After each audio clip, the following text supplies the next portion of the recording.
과학하고 앉아있네. 모두가 아는 과학자들의 아무도 모르는 이야기 격동 500년 시간이 돌아왔습니다. 와우.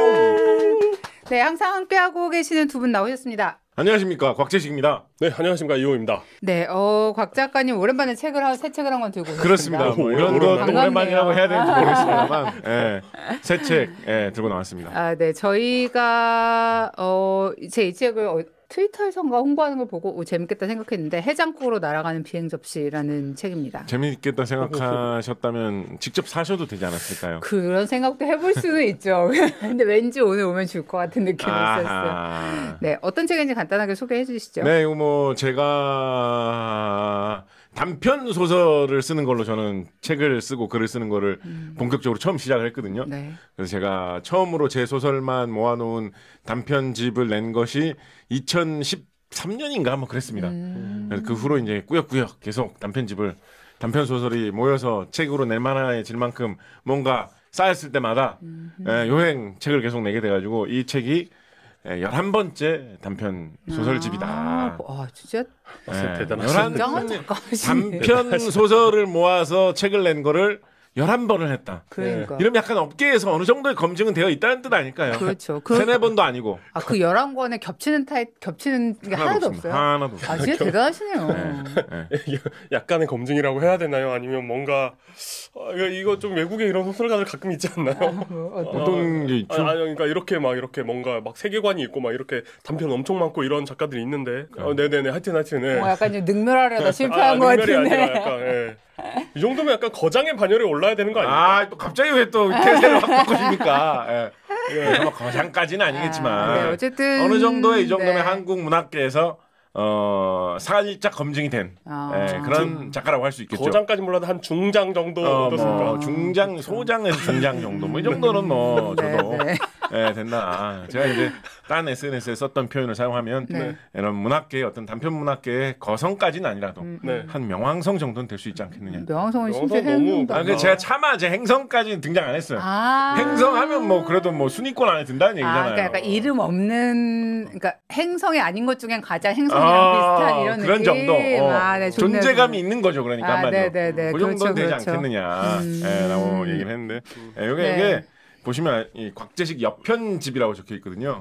해장국으로 날아가는 비행 접시라는 제목의 책인데 책이 지금 좀 뭔가 우아하고 멋있고 예술적으로 생기지 않았습니까? 네네, 예쁘네요. 네, 그래서 단편 소설 중에서도 비교적 짧은 소설들만 모아놓은 그런 책입니다. 그래서 전체 책도 작고 좀 가볍고 얇은 편이고요.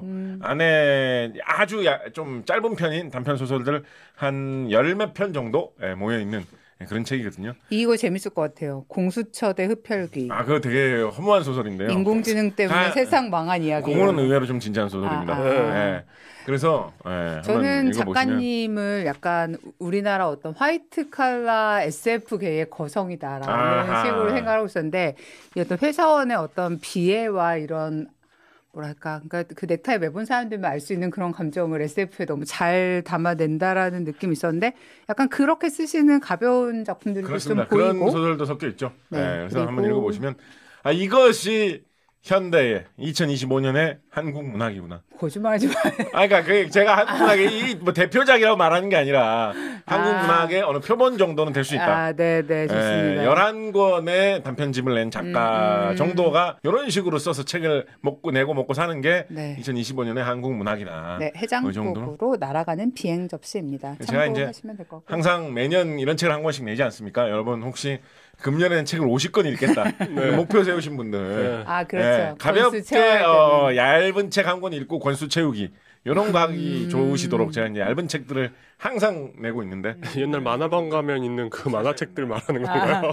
끝나기 5분 전에 읽는 책 그런 건가요? 네, 좋습니다. 박 작가님의 새 책 소식과 함께 저희 격도 500년. 요즘에 만화방 있나요? 세상에? 만화 카페 같은 게 있어요. 그런 게 있어요, 요즘에. 저 본 적 있어요. 그리고 요새는 진짜 비싸고 좋은 만화방들이 또 생겼어요. 맞아요. 근데 예전에 막 그런 무협지들 있잖아요. 이렇게 주먹 날아가면서 으악 퍽 하면 그게 한 권이잖아요. 슬램덩크. 좀 다르지만. 네. 네. 시작하기 전에 간단한 과학 뉴스 한 개 말씀드릴게요. 일단 뭘까요? 고령화 시대에 같이 나이 들고 있는 청취자 여러분들과 함께 나누고 싶었던 좋은 뉴스입니다. 영국 킹스 컬리지 런던과 임페리얼 컬리지의 연구진들이 실험실에서 인간 치아를 재생해내는 데 성공했다고 해요. 네. 네, 환자의 세포를 배양해서 자연 치아처럼 턱뼈에 이렇게 완벽하게 결합되는 치아를 만들었다고 하는데 그러니까 이제 이게 뭐 임플란트 기술이 혁신적으로 발전되게 되는 건 알겠는데 이제 이게 어떤 종류의 기술적 과학적 성취가 있는지를 좀 찾아봤는데 이제 네. 기본적인 개념은 이런 것입니다. 그러니까 세포들이 분화 과정에서 신호 분자, 뭐 시그널 모레큘스라고 하던데 이걸 방출을 하는데 다른 세포가 이 신호를 수신을 하면 나는 그럼 뼈로 뭐 분화해야지, 뭐 나는 뭐 그럼 치아의 에나멜로 분화해야지 이제 이런 식으로 어떤 특정 행동을 하게 되잖아요.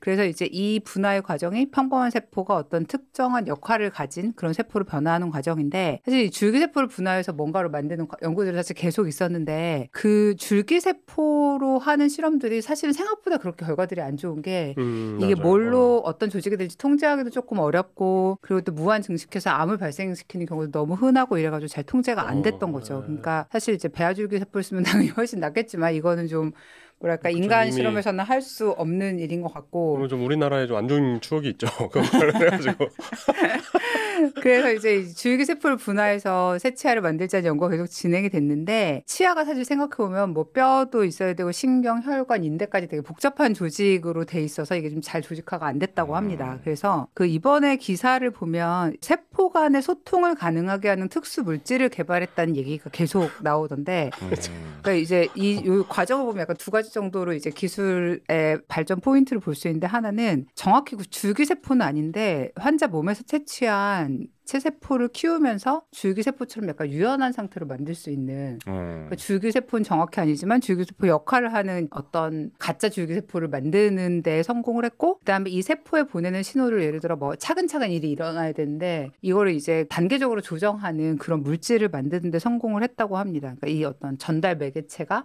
신호를 천천히 퍼뜨릴 수 있게 그래서 이제 뭐 분화의 시점에 맞춰가지고 신호 농도를 뭐 조절을 하고 뭐 하나 이상의 신호를 순차적으로 뿜어내게 하면서 그러면서 생체 친화적인 이런 소재를 개발하는 게 그동안 되게 어려운 문제였는데 이제 이런 어떤 화학 신호들을 일정한 타이밍에 보내는 그런 물질을 만드는 데 성공을 한 게 일단 제일 중요한 포인트인 것 같고요.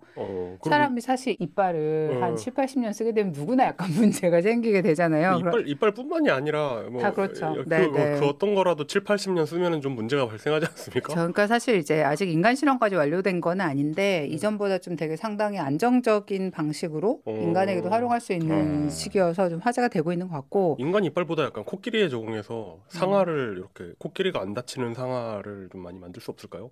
상아를 사실 플라스틱 만들었는데 상아를 뭐하라 그렇게 꼭 만들어야 되는지 잘 모르겠지만 그래도 이렇게 그 코끼리를 위협하는 나쁜 사람들에게서 보호하기 위해서 네 어쨌든 네 그래서 이제 마지막 문제는 이게 우리가 쓸 수 있을 만큼 가격이 내려갈 수 있나 혹은 근데 이거 진짜 이식할 수 있는 거예요? 이빨? 지금 그 얘기 한 거예요. 지금 뭐 당장 내일 가면 해준다는 건 아니겠고 지금 네. 이제 약간 동물 대상으로 실험을 했고 인간한테도 적용을 하기에 크게 어려움이 없다라는 정도의 기사였던 것 같고요. 우리가 쓸 만큼 가격이 내려가거나 우리가 이거를 활용할 수 있을 만큼 돈을 벌 수 있는가 이런 문제가 아직 남아있긴 하죠. 그렇지만 아무튼 상당한 어떤 기술적인 성취가 있었다는 이야기를 전하면서 오늘의 간단한 과학 단신을 마치도록 하겠습니다. 이런 거 사실 이런 뭐 이빨에 뭐 오복중 이빨이 있고 맞아. 뭐 이런 얘기 있잖아요. 네네. 근데 예전에는 이런 해결할 수 없는 건강 문제, 어떤 의학이 해결할 수 없는 건강 문제가 흔히들 말하는 약장사라고 말하는 어떤 엔터테인먼트와 장사가 결합된 그런 곳에서 늘 다루는 거였는데 거기에서 다루던 것들이 이제 조금씩 과학의 범주 안에 들어오고 있는 것 같아요. 네. 왠지 조선시대 전문가라는 느낌이 있어서 그런데 예전에는 이가 아프면 사람들이 무조건 이를 뽑았나요? 아니죠. 참았죠. 참았군요. 너무 힘들었을 텐데. 그렇죠. 그래서 알턴니를 뺀 것 같은 뭐 이런. 그거 빼면 얼마나 시원할까. 그렇군요. 네. 얼마나 시원할까. 아니 그러니까 진짜 나는 그 속담을 지금 약간 약간 이런 느낌이 좀 들었던 것 같습니다. 네. 오늘의 과학자를 소개하기 전에 저희 청취자분에게 온 메일을 하나 소개를 하려고 하는데요. 약간 길이가 있어서 조금 간추려서 읽어드리자면 네, 과학하고 앉아있네는 학예사 시험을 준비하면서 알게 되었습니다. 학예사 시험? 시험 과목 중에 과학사라는 과목이 있는데 아르바이트를 하면서 들을 수 있는 팟캐스트나 강의를 찾다가 격동 500년 알게 되셨고요. 막상 들어보니 별로 시험에 나올 얘기는 아니었지만요. 히읗 이렇게 하였습니다. 이러면서 이분이 그렇지만 분명히 시험에 도움이 되셨을 거예요. 그럼요. 왜냐면 저희들이 어마어마하게 많은 이야기를 하기 때문에 어디 가서는 이게 꽂히게 돼 있습니다. 그죠. 뭐 이분의 뭐 이름의 뜻이나 이런 건 시험에 안 나오겠지만 뭐 사람이 어떤 사람에 대해서 4시간을 말하는데 뭐 도움되는 게 하나도 없을 리가 있나? 그렇습니다. 근데 진짜 그 약간 맥락을 잡으면 이해도 잘 되기 때문에. 네, 하시면서 이제 이분이 저희한테 저희가 이제 여성 과학자들을 계속 이제 고민한다는 생각을 하시면서 지구과학 시간에 레만면이라는 걸 배울 때 이 레만면이라는 것을 발견한 분이 여자라는 얘기를 기억하고 계셨대요. 그래서 격동 500년이 천문학을 주제로 하는 에피소드는 많지만 지구과학을 주제로 하는 에피소드는 그렇게 많은 것 같지 않아서 새롭게 좀 들을 수 있는 내용도 많을 것 같았다며 이 분을 소개를 해 주셨죠. 저희 방송의 취지 이름은 어디선가 들어본 것 같지만 정확히 어떤 분인지 모르는 과학자들의 얘기를 넓고 깊게 파헤쳐보자는 취지와 매우 잘 맞았기 때문에 이달의 과학자로 삼게 되었습니다. 오늘의 주인공은 누구십니까? 네, 1888년생 인게 레만, 덴마크의 위대한 지진학자로 보통 많이 이야기를 합니다. 지진학자. 네, 지진에 대해서 연구하는 지진학자. 근데 이제 뭐 넓은 범위로 보면 아까 말씀하신 대로 뭐 지구에 대한 여러 가지 그런 과학적인 연구를 한 그런 분 중에 한 분이죠. 이분의 최대 업적으로 손꼽히는 건 뭐냐면 지구의 제일 껍데기 부분, 지구의 제일 바깥 부분을 지각이라고 하지 않습니까? 흔히 뭐 그런 얘기 하죠. 지각에서 제일 풍부한 원소는 뭐고 어쩌고. 그래서 뭐 그거는 흔한 물질이고 어쩌고 이런 얘기 많이 하잖아요. 그죠? 지각 밑에 있는 게 뭘까요? 멘틀. 네. 혹시 멘틀이 무슨 뜻인지 아시나요? 멘틀. 약간 그 한자어나 이런 건 아니잖아요.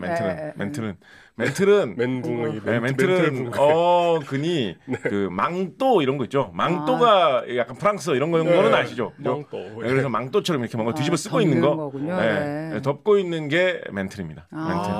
그러면 그 뭐 덮고 있는 게 멘틀이니까 그러면 그 안에가 핵심은 따로 있어야 되겠죠. 그거는 이제 핵이라고 하는데. 핵이 그냥 핵인 줄 알았어요. 1936년까지는. 지각 있고 멘틀 있고 중심에 핵 있다. 이게 사람들의 상식적인 생각이었는데 인게 레만이 핵이 같은 핵이 아니고 액체로 된 외핵과 고체로 된 내핵으로 2단계로 구분되어 있다.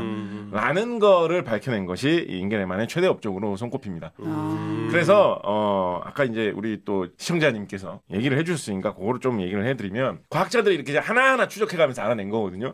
1909년에 크로아티아 출신의 과학자 모로비치치라는 사람이 모로비치치 부연속 면이라는 지구에서 지각하고 똑같은 형태로만 돼 있는 게 아니라 뭔가 달라지는 면이 하나가 있고 그 다음부터는 다른 재질이다 라는 거를 1909년에 알아냈는데 그래서 모로비치치 불연성 면이 지각과 멘틀의 경계입니다.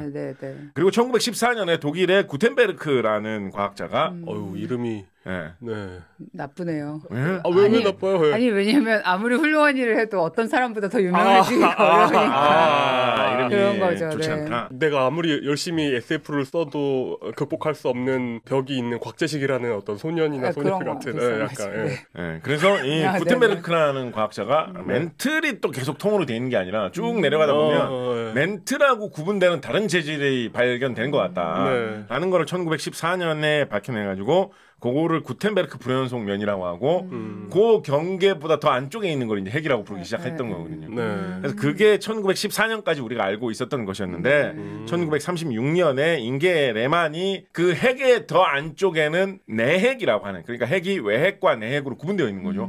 또 다른 재질이 있다라는 거를 밝혀내게 된 것입니다. 자 그런데 그래서 그냥 대충 찾아보다 보면 마찬가지의 흐름으로 외핵과 내핵의 경계를 레만 불연속 면이라고 대충 말하고 넘어가는 책들이 많이 있습니다. 근데 아닙니다. 그래요? 네, 레만 불연속 면은 따로 있어요. 그래요? 네, 인게 레만 이분이 오래 사셨거든요. 그래가지고 나중에도 다른 걸 계속 연구를 하셨어요. 그래서 레만 불연속 면은 멘틀하고 지각 사이에 있는 또 다른 독특한 거를 나중에 따로 발견해내셨어요. 그래서 그거를 레만 불연속 면이라고 부르고 외핵과 내핵의 경계는 가끔 그거를 내만 불연성면이라고 부를 때도 있기는 한데 근데 그거는 대체로 오류로 칩니다. 그냥 뭐 대충 앞뒤에 막 알아듣겠으니까 그러고 넘어가자라고 할 때는 있는데 엄밀하게 따져서는 그거는 내만 불연성면으로 부르기로 한 적이 별로 없습니다.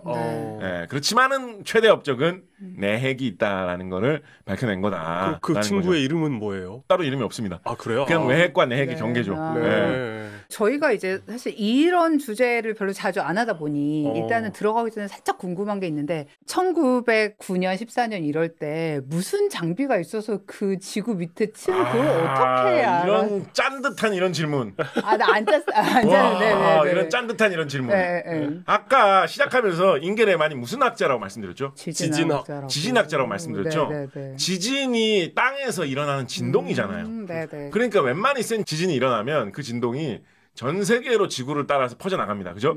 근데 우리 영화 같은 데 보면 일반인들은 잘 못하는데 우리 또 추억의 이름 한번 거론할게요. 맥가이버 같은 이런 사람은 맥가이버 같은 이런 사람은 여러분 혹시 저희 프로그램을 최근에 시청하게 되신 젊은 시청자분이시라면 근처에 있는 할아버지나 할머니께 맥가이버가 누군지 좀 물어보시기 바랍니다. 그리고 왜 어른들이 왜 스위스 군용 나이프를 맥가이버 칼이라고 부르는지 그거는 요즘에 어린이들도 그거 다 맥가이버 칼이라고 맥가이버 합니다. 그렇구나. 그거를 왜 맥가이버 칼이라고 부르는지 모르면서 모른 맥가이버 채. 칼이라고 부르냐. 맥가이버 같은 이런 사람들 보면 벽을 이렇게 두들겨 보고 소리를 들어보면서 여긴 비어 있어. 그러면 거기를 이렇게 해보면 비밀 통로가 나오지 않습니까? 할아버지께서 말씀하셨던 그 방법을 활용해서 그래서 그 진동이 일으키는 독특한 소리를 듣고 내부에 뭐 뚫려 있는지 뭐 막혀 있는지 재질이 어떤지를 알아낼 수 있죠. 소리를 듣고도. 같은 방식으로 지진이 일어났을 때 그 진동이 지구 곳곳으로 퍼져가지고 전달이 되는데 그 지진의 진동이 어느 정도의 세기로 얼마나 빨리 전 세계 각지로 퍼져나가는지를 지진을 측정을 해가지고 그걸 역을로 거슬러 올라가 보면 말 나온 김에 그냥 다 제가 털어드릴게요. 인게레만 같은 경우에는 뉴질랜드에서 일어난 강력한 지진이 전 세계로 퍼져나간 기록을 세계 사람들이 측정한 걸 다 입수를 했어요. 그래서 뉴질랜드에 몇 월, 며칠, 몇 시, 몇 분, 몇 초에 어느 정도 센 지진이 일어났다라는 게 있을 거 아니에요. 그죠? 그럼 그 진동이 퍼져나가가지고 진동이 퍼져나가는데 시간이 걸리니까 퍼져나가가지고 전 세계 각지에서 측정이 됩니다. 그렇겠죠? 뉴질랜드에서 가까운 데서는 좀 빨리 측정될 거고 지구 반대편에서는 좀 늦게 측정이 되겠죠. 그죠? 그런데 그 진동이 퍼져나가는 속도가 이 방향은 좀 이상한데? 이런 게 나올 거잖아요. 그죠? 그래서 그거를 잘 파고 들어가서 보니까 지구의 중심부를 훑고 지나갈 때 이 진동이 제대로 지나가는 게 아니라 튀어나오는 부분이 있더라. 그래서 지구의 중심에는 이 진동을 튕겨줄 수 있는 단단한 물체가 있다라는 주장을 1936년에 발표한 거죠. 정확하게 말하면 지진은 1929년에 일어났어요. 근데 그거에 대한 자료를 입수를 해가지고 분석한 결과로 논문을 써서 발표한 게 1936년입니다. 와, 그러면 이거 비슷한 방식으로 1909년 크로아티아 분 누구시죠? 모로비치치. 모로비치치 선생님을 비롯해서 많은 분들이 연구할 수 있는 어떤 지진을 측정하는 측정소라고 해야 되나? 그런 게 전 세계적으로 있었던 거네요. 그때 이미. 이게 한 19세기, 18세기 말부터 이게 유행해가지고 전 세계적으로 많이 퍼졌습니다. 이게 약간 이 당시에 빅사이언스 같은 그런 느낌이었군요. 왜냐하면 18세기를 지나면서 사람들이 땅 속에 뭐가 묻혀 있는지 이런 걸 좀 환장하기 시작했거든요. 제국주의로. 그래서 이런 걸 많이 연구하게 된 뭐 그런 측면이 있습니다. 그렇죠. 땅 속에 있는 게 많이 궁금하기도 하고 또 세계 곳곳에 우리나라 땅이 있기도 하고 뭐 그런 시대였겠네요. 말씀 나온 김에 그러면 도대체 이게 뭐 그렇게 중요한 발견이냐? 뭐 지구 깊숙한데 뭐가 있는지 뭐 그거 알면 재밌긴 하겠지만 뭐 그렇게 중요한 발견이냐라고 생각을 해보면 할 이야기가 많이 있는 게 사실은 엄밀하게 말하면 이 인게레만이 발견한 지구의 내핵은 사실은 우리하고 직접적인 관련은 많지는 않아요. 근데 이 내핵이 크게 영향을 바로바로 미치는 게 외핵이잖아요. 외핵. 근데 외핵은 우리의 인생과 참 관련이 많습니다. 그런가요? 일단 외핵이 우리에게 주는 가장 큰 도움이 뭐죠? 나침반. 아마 맞아요. 외핵이 액체로 돼 있고 전기가 통하는 물체이기 때문에 외핵은 국물이에요. 그러니까 액체로 돼 있거든요. 그래서 외핵은 막 이렇게 움직입니다. 뭐 해류가 움직이고 조류가 움직이듯이 막 움직입니다. 외핵의 그 액체 지구 안 속에 들어있는 이 국물이 그냥 지구가 돌듯이 이렇게 곱게 도는 게 아닙니다. 이상하게 막 돕니다. 막 무슨 뭐죠? 약간 세탁기 선전에 나오는 그런 것처럼 이상하게 막 돕니다. 그런 독특한 돌매 움직임을 하기 때문에 이 외핵이 자기장을 발생시켜가지고 지구가 자기장을 상당히 강한 자기장을 띠게 만들어주죠. 금성이나 화성 같은 경우에는 이런 게 없습니다. 달도 이런 게 없어요. 네. 근데 지구만 이렇게 강한 자기장을 띠고 있어요. 근데 지구만 그런 거예요? 그러니까 목성이나 이런 데는 아주 강한 자기장이 있습니다. 목성은 원래 이제 이렇게 기체로 되어 있는 행성이다 보니까 좀 안에 파고 들어가면 액체로 되어 있는 부분도 있겠죠, 그죠? 기체가 많이 눌리면 액체로 변하니까. 근데 엄청나게 큰 액체가 있겠죠, 목성 같은 데는. 그러니까 그게 이렇게 돌면서 소용돌이를 만들어내면 엄청난 자기장 같은 게 발생할 수 있는데, 단단한 돌로 된 행성은 그렇게 마침맞게 녹아 있는 국물이 적당하게 있고 그게 또 이렇게 활발하게 움직여줘야지만 자기장이 생기거든요. 그래서 그런 게 지구처럼 뚜렷하게 나타나는 데가 적어도 우리 태양계에서는 드뭅니다. 화성이나 금성에는 없고 달에도 없거든요. 그래서 지구에만 그게 있습니다. 그게 있으면 물론 나침반을 볼 수가 있다라는 것도 이제 큰 장점이죠, 그죠? 근데 그거 말고 더 엄청나게 좋은 점이 뭡니까? 우주 방사선을 막아줍니다. 우주 방사선을 튕겨줍니다. 이 자기장의 힘으로 튕겨줍니다.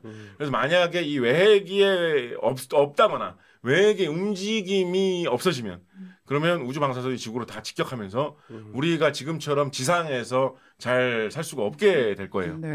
지구가 애초부터 그런 행성이었다면 아마도 지상에는 우리 같은 생물들은 살 수가 없었을 거예요. 그럼 아마도 바다의 생물들이 다 바다에는 이제 이 우주 방사선을 피해서 깊이 들어가면 되니까 그래서 막 인어들이 사는 그런 행성이 되었겠죠. 아닌가요? 네, 너무 이건 황당한 생각이죠. 그때는 문어들이 가장 직접적인 생명체가 되는 그런. 문어들과 뭐 어떤 돌고래가 탄생 못했을 수도 있어. 돌고래는 육지로 한번 나왔다가 들어간 그런 동물이니까. 진짜로 문어 천국이 될 수도 있겠죠.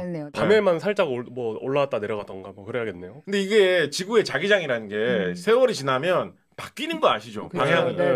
남극과 북극이 뒤집히고 막 이런 현상이 뭐 몇만 년마다 한 번씩 가끔씩 이렇게 한 번씩 일어나는 거 아시죠? 그래서 뭐 오로라가 성할 때라든지 막 이런 식으로. 그래서 그게 지구의 외핵이 돌고 있는 그게 변하거든요, 자꾸. 그러다가 뒤집히기도 하고, 그러면 한쪽을 보고 있다가 반대쪽으로 뒤집힐 때, 뒤집히는 과정에서 좀 약해질 때가 생기겠죠, 그죠? 그럼 그때 이제 우주 방사선이 훅 들어오는 시기도 좀 생길 거고, 그런 영향이 앞으로 미래에도 분명히 나타날 거거든요. 지금까지 우리가 수없이 그걸 겪었기 때문에, 수없이라고 하면 너무 과장이고, 많이 겪었기 때문에 미래에도 그런 게 나타날 거거든요. 그런 게 올 수 있습니다. 지금은 그걸 예측 가능한가요? 되게 어렵죠. 왜냐하면 그거의 정확한 원리를 아직까지도 모르거든요. 패턴으로 어느 정도 알 수는 있어요. 이게 뭐 몇십만 년마다 한 번씩 뒤집히니까 대충 뭐 한 4천 년 내에는 없겠네. 한 2, 3만 년 후에 정도 오지 않을까? 야, 그러면 우리가 그렇게 급하게 걱정할 건 없다. 더 과학기술이 발달하면 후대에는 잘 알아내겠지. 요 정도 계산만 하고 있는데 정확한 원리는 모르기 때문에 우리가 외핵에 대해서 잘 안다면 지구의 내부에 있는 이 국물, 뜨거운 국물에 대해서 잘 안다면 이런 거에 대해서 우리가 더 많이 이해하고 언젠가는 더 잘 예측할 수 있게 될 수도 있겠죠. 말씀하신 그런 코어 같은 영화에서처럼 이렇게 예측을 한다면 계산해 보니까 큰일 났다. 50년 후면 이거 문제가 생길 것 같다. 그러면 50년 동안 우리가 뭐 대비를 할 수도 있잖아요. 그렇죠. 예를 들면 뭐 다들 뭐 반지하가 제일 로얄층이 되고 뭐 이렇게 될 수도 있잖아요. 그렇죠. 그래서 뭐 그런 식의 우리가 자기장에 대해서 연구하는 그런 거에 중요한 원인이 되는 게 외핵인데 이 외핵의 이런 움직임이 왜 나타나느냐를 조사를 하려면 당연히 그 중앙에 박혀있는 내핵에 대해서도 알아야 되거든요. 내핵이 가만히 있지 않습니다. 내핵이 약간 울룩불룩하기도 하고요. 내핵이 돌기도 돕니다. 내핵은 지구가 도는 듯이 그렇게 돌거든요. 근데 생각을 해보면 국물이 있고 바깥에 우리가 딛고 있는 땅덩어리가 있고 그다음 그 중앙에 내핵은 아주 단단한 금속으로 되어 있어요. 단단한 금속재 공 같은 게 있는 거거든요. 내핵 크기가 달보다 좀 작습니다. 그런 게 지구 중앙에 딱 있는 거예요. 그러니까 그게 도는 게 당연히 우리가 사는 이 지구의 겉면 도는 거하고 딱 맞춰서 돌지 않겠죠.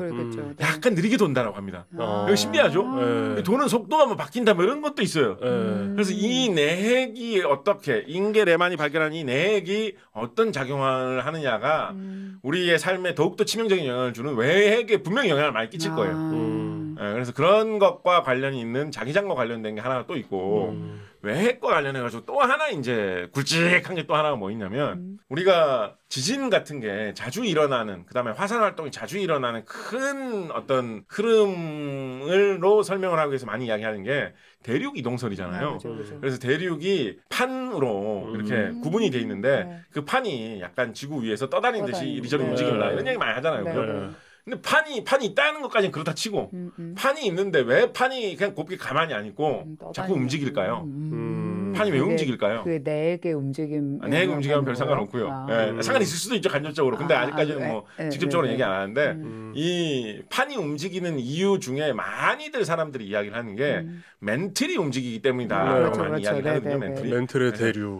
그래서 멘틀은 사실은 돌 같은 재질인데 이거를 만년, 10만 년 이렇게 긴 세월을 놓고 지켜보면 약간 뭐랄까요 반죽 같은 게 움직이는 것처럼 떡 같은 게 이렇게 약간 그 모양을 둥그런 떡을 그릇에다가 이렇게 던져 놓으면 처음에는 둥그런 모양을 하고 있겠지만 수년이 지나면 점점 그런 모양대로 맞춰져 가겠죠. 그런 식으로 느리게 돌덩어리가 움직인다라고 보고 있거든요. 그런데 그 멘틀이 도대체 왜 움직이느냐 그러면 그 멘틀이 움직이게 하는 원동력이 뭐냐라고 하면 그 중에 하나로 이야기를 하는 게 그 안에 있는 아주 뜨거운 외핵이 밑에 있기 때문에 그 열을 받아서 가볍고 따뜻해지면 위로 올라가고 위에 올라갔다가 좀 식으면 다시 무거워져서 내려오고 요거의 힘으로 멘틀이 움직이고 그것 때문에 대륙이 이동하고 판이 움직이면서 뭐 우리가 경험하는 지진과 화산에 많은 걸 볼 수 있다라고 이야기를 하거든요. 그래서 멘틀의 움직임을 알기 위해서는 우리가 또 외핵을 알아야 되는데 외핵에 대해서 정확히 알려면 이 핵이 외핵과 내핵으로 구분되어 있다라는 걸 알고 파악을 해야 되겠죠. 그래서 화산이나 지진에 대해서 해석을 하는데도 이 외핵, 내핵, 핵의 구조에 대한 지식이 중요하다라고 볼 수 있는데 그 내핵이 있다는 걸 알아낸 사람이 인계 레만이다라는 것입니다. 네. 이게 어떻게 보면 요 정도 지금 우리가 생활하고 가까이 있는 얘기로 요 정도 이야기를 했는데 그래서 뭐 지구 자기장 그래 뭐 우주 방사선 뭐 중요한 이야기고 화산 지진 다 중요한 이야기인데 당장 무슨 산업화에서 사용할 수 있는 그런 아이템은 아니잖아요. 그렇죠. 그런데 이게 왜 투자를 해야 되느냐, 왜 이런 것도 우리가 관심을 가져야 되느냐라고 생각을 하면 한 진짜 불과 20년 전만 해도 진짜 20년 전이면 진짜 우리에게는 가깝게 느껴지는 과거 아닙니까? 20년 전만 해도 약한 우리나라의 사고 방식은 어떤 게 있었느냐 그런 거는 진짜 과학 수준이 발달한 선진국들이 하는 거다. 그렇죠. 우리는 먹고 살기 바쁘기 때문에 그런 거 말고 뭐 제품을 만드는 데 필요한 기술 개발 이런 거를 위주로 해야 된다. 그러면 항상 지진, 화산 그거는 이웃나라 일본에서 진짜 열심히 하고 있으니까 일본에서 열심히 하면 그거 우리 대충 뭐 배워오고 뭐 하지 뭐 이런 게 20년 전의 사고방식이었습니다. 그죠. 그런데 지금 20년이 흘러서 우리나라의 기술 수준과 과학 수준과 산업 수준과 경제 수준이 발달한 지금을 보니까 우리나라 사람들이 노력을 해가지고 할 만큼 잘할 사람들이 지구상에 그렇게 많지도 않아요. 그렇죠. 일본 사람들이 뭐 잘하겠지. 근데 우리가 직접 하면 더 잘할 것 같은데 약간 이런 시대로 이미 접어들었거든요. 그래서 잘해가지고 일본한테 가르쳐줘야 될 수도 있어요.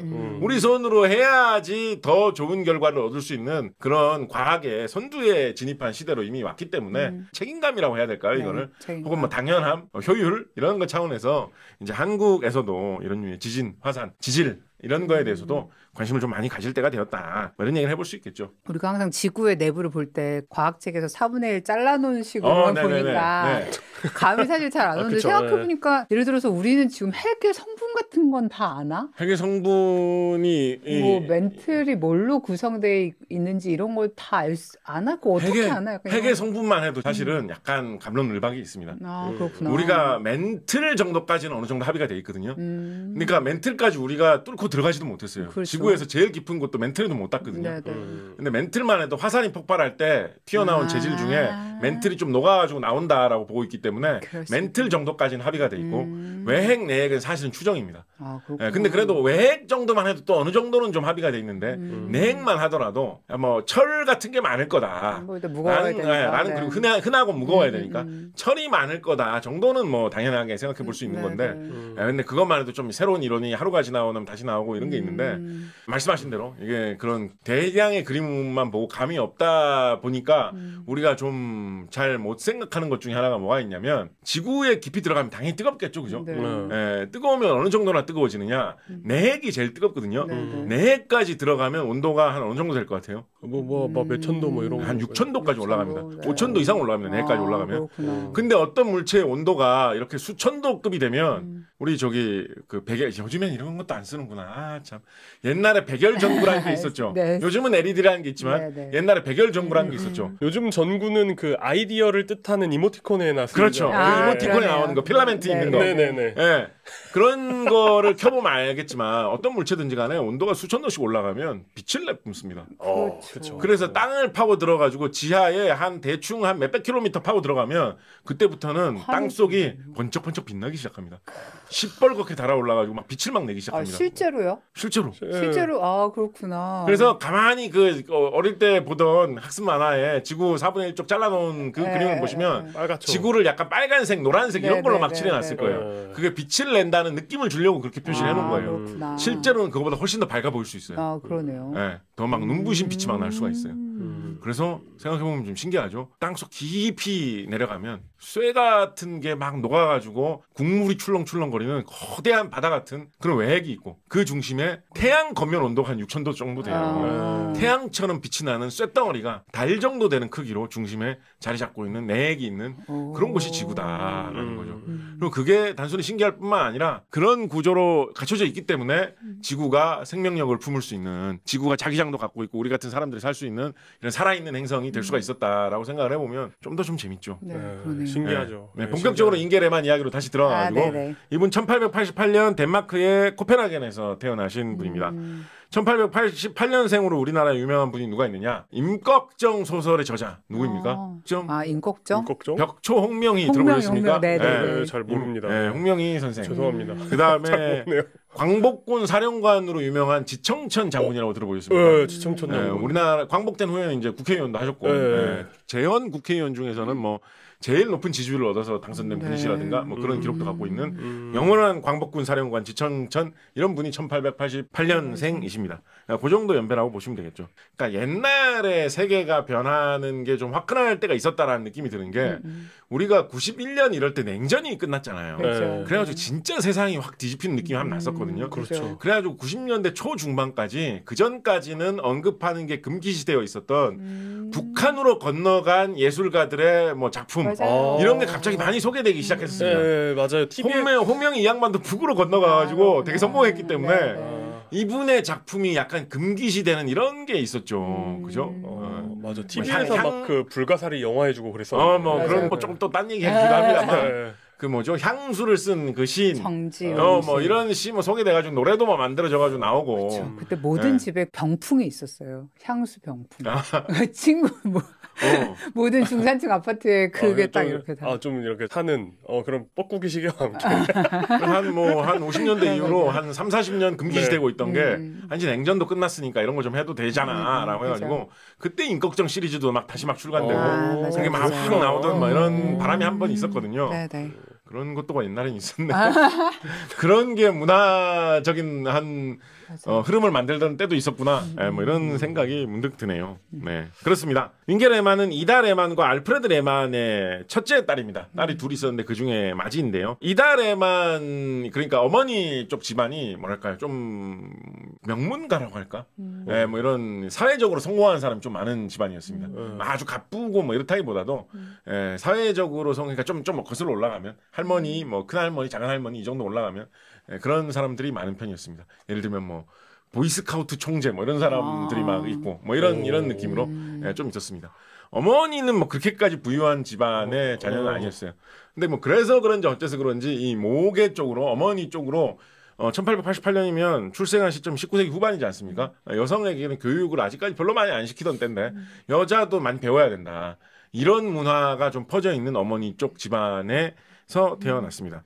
아버지 알프레드 레만 이 사람은 전공하기는 이 공학을 전공했거든요. 그래서 공대 출신인데 여러 가지 뭐 종합공학 뭐 이런 식으로 전공을 했던 사람인데 인생을 살다가 어느 쪽으로 빠졌냐면 이런 19세기 말 20세기 초에 유럽에서 대인기였던 심리학, 정신분석학 이런 쪽으로 빠졌습니다. 프로이트 시절인가요? 네, 그래서 레만 이 사람은 그런 사설 심리학 어떤 연구소 이런 데서 근무를 하면서 그런 걸 이상하다기보다도 새롭게 등장하고 있다. 처음으로 그런 게 본격적으로 등장했던 그런 걸 막 익혔습니다. 얼마 전에 그 길 가다 보니까 MBTI 연구소 있던데 그런 걸까요? 그런 느낌이겠죠. 그런 식으로 탄생했던 거겠죠. 네, 그래서 그런 데서 막 연구를 하다가 그런 식으로 해가지고 벌이가 시원치는 않겠죠, 그죠? 그래서 여러 비슷한 잡다한 일들도 많이 했다라고 합니다. 뭐 대학에서 강사도 하고 학원 같은 데서 강사도 하고 뭐 그렇게 하면서 하다가 처음으로 탄생한 심리학, 정신분석학이라는 게 어느 정도 반열이 오라가지고 대학에 학과도 생기고 어쩌고 저쩌고 할 때 내가 그 옛날부터 하던 사람이라고. 그리고 나는 뭐 공학 이런 것도 한다고 하면서 등장을 해가지고 코펜하겐 대학교인지는 지금 정확하지 모르겠는데 대학에 이런 심리학을 강의하는 교수로 자리 잡은 사람이 잉게 레만의 아버지였습니다. 약간 이런 말 해도 될지 모르겠지만 요즘에 약간 AI 전문가 좀 그런 거는 그렇죠. 그렇게 하다가 그쪽으로 그쪽으로 판 게 맞아 들어가지고 잘 풀린 그런 사례죠. 이분 같은 경우에는 학술적인 활동을 하셨기 때문에 찾아보면 뭐 좀 자료가 나오는 게 있거든요. 이분이 예를 들면 원래 전공이 공학을 해서 그런지 뭐 좀 그럴듯해 보이는 것도 있어요. 예를 들어 사람의 감정 기복에 따라 혈류량이 정량적으로 실제로 측정을 해보면 얼마나 달라지는가. 화났을 때 진짜 피가 빨리 도는가. 뭐 이런 거를 측정을 해본 뭐 이런 연구도 했었고요. 막 그런 주술적인 것도 연구를 많이 했습니다. 주술적? 이분은 말하자면 이런 심리학, 정신분석학 이런 거에 촉이었기 때문에 뭐 예를 들어서 뭐 정신을 집중해서 뭐 유체 이탈이 되고 어쩌고 뭐 그런 류의 이런 거도 뭐 혹은 뭐 악령이 돌아다니다가 영향을 미치면 뭐 어떤 반응이 나타나고 이런 것도 연구를 했습니다. 근데 이분은 상당히 진지하게 그런 거를 정확하게 연구를 하려고 노력을 하셨기 때문에 이분이 연구한 내용을 보면 대부분 다 그때 그런 거 없는 것 같다. 라는 쪽으로 결론이 납니다. 그러니까 성실하게 하신 거죠. 네네. 어떻게 보면. 네, 그런 게 되게 난무하던 시대였는데 그런 가정에서 태어났습니다. 1894년에 코펜하겐에서 아마도 최초인 것 같은 남녀공학 학교에 입학을 해가지고 남성과 여성이 같은 교실에서 같은 교실까지는 아닌가 하여튼 동일한 커리큘럼에서 동일한 교육을 받는 그런 곳에서 공부를 했었습니다. 이런 게 잉게 레만이 학교를 갈 때까지 이때가 1894년이거든요. 이때가 잉게 레만이 학교를 갈 때까지 그런 게 없었대요. 코펜하겐에 덴마크에 그런 게 없었대요. 그런데 그런 게 왜 생겼느냐. 한나 아들러라는 사람이 있었는데 이 사람이 양자 이론의 어떤 대부로 불리우는 우리 격동 500년 영상 중에 아마 조회수가 제일 높은 영상인가 그렇죠. 닐스 보어 편. 닐스 보어의 이모인가 그렇습니다. 한나 아들러라는 사람이. 닐스 보어가 닐스 보어하고 잉게 레만하고 동세대 사람이에요. 닐스 보어가 몇 살 많습니다. 그래요? 그러니까 닐스 보어는 이때 꼬꼬마였을 거예요. 근데 그 이모도 닐스 보어처럼 물리학을 했거든요. 그래서 이모가 물리학 석사까지 땄어요. 근데 물리학 석사를 따고 이모처럼 물리학해야지 막 이러면서 그랬을 수도 있어요. 물리학 석사를 딴 다음에 닐스 보어 이모인 한나 아들러가 내가 지금 이 석사 학위를 받고 물리학을 이렇게 잘하는데 이거를 사회를 위해서 쓸 데가 너무 없다. 1894년 이 시점에서 그것보다 한 조금 더 앞선 시대입니다. 1880년대 이 시점에서 여성 물리학자로 석사 정도 하고 있다고 해도 코펜하겐에서 덴마크에서 나를 받아주는 뭐가 없다라고 생각을 해서 고민을 하다가 학교를 차려가지고 대단하다. 후대의 여성들에게 동등한 과학 교육을 시키는데 내 한번 너무 한국식 표현이에요. 열심히 노력을 하겠다라고 해가지고 그런 공학 학교를 차린 것이고 그 자기하고 비슷한 처지에 있는 그런 여성으로서의 고학력 공부를 한 다음에 직장을 못 찾던 그런 말하자면 일종의 동문들이죠. 후배들이죠. 그런 사람들을 다 선생님으로 채용을 합니다. 대박. 그래서 이 학교에는 대단하다. 보통은 뭐 중등 이상의 수학, 과학을 가르치는 학생 중에 당시 덴마크에는 여성 교사가 거의 없었다라고 해요. 근데 대거 채용을 해가지고 이 학교에는 여성 교사들이 꽤 많았다라고 합니다. 그래서 그런 환경 속에서 잉게 레만이 공부를 열심히 했는데 수학하고 물리학을 굉장히 잘했대요. 한나 아들러가 가르쳐주는 물리학 너무 재밌어가지고 거기에 빠져들었고 직접 가르치셨대요? 가르치기도 했죠. 한나 아들러도 뭐 교장 선생님이기도 했지만 가르쳐주기도 했죠. 뭐 인건비를 아끼려는 거였을까요? 아니면 그것도 있겠지만 어떤 의지라는 게 더 강했던 것 같아요. 그리고 뭐 수학 선생님도 뭐 비슷하게 그런 식으로 여성 수학 선생님이 있었는데 굉장히 잘 가르쳐주시고 재밌게 가르쳐주시고 잉게야 넌 진짜 잘한다. 너 뭐 앞으로 훌륭한 인재가 되거라. 어떻게 이렇게 수학도 잘하고 과학도 잘하냐. 막 이런 식의 이야기도 많이 해줘가지고 이분도 퀴즈력이 좀 높은 편이시군요. 상당했어요. 근데 막 최고의 성적 막 이 정도까지는 아니지만 뭐 착실함 뭐 이런 식으로 생각하면 숫자로 상당한 편이었습니다. 숫자로 하면 어느 정도일까요? 0.6 정도 봅니다. 0.5에서 0.6 정도. 이거 좀 기준을 정해놓으니까 너무 편하네요. 언제 이렇게? 왜냐하면 퀴리처럼 막 대학 이후로도 막 엄청나게 막 화려하게 막 터지고 막 이렇지는 않거든요. 성실하고 좋은 학생. 성실하고 좋은 학생, 꽤나 많은 재능이 있는 학생.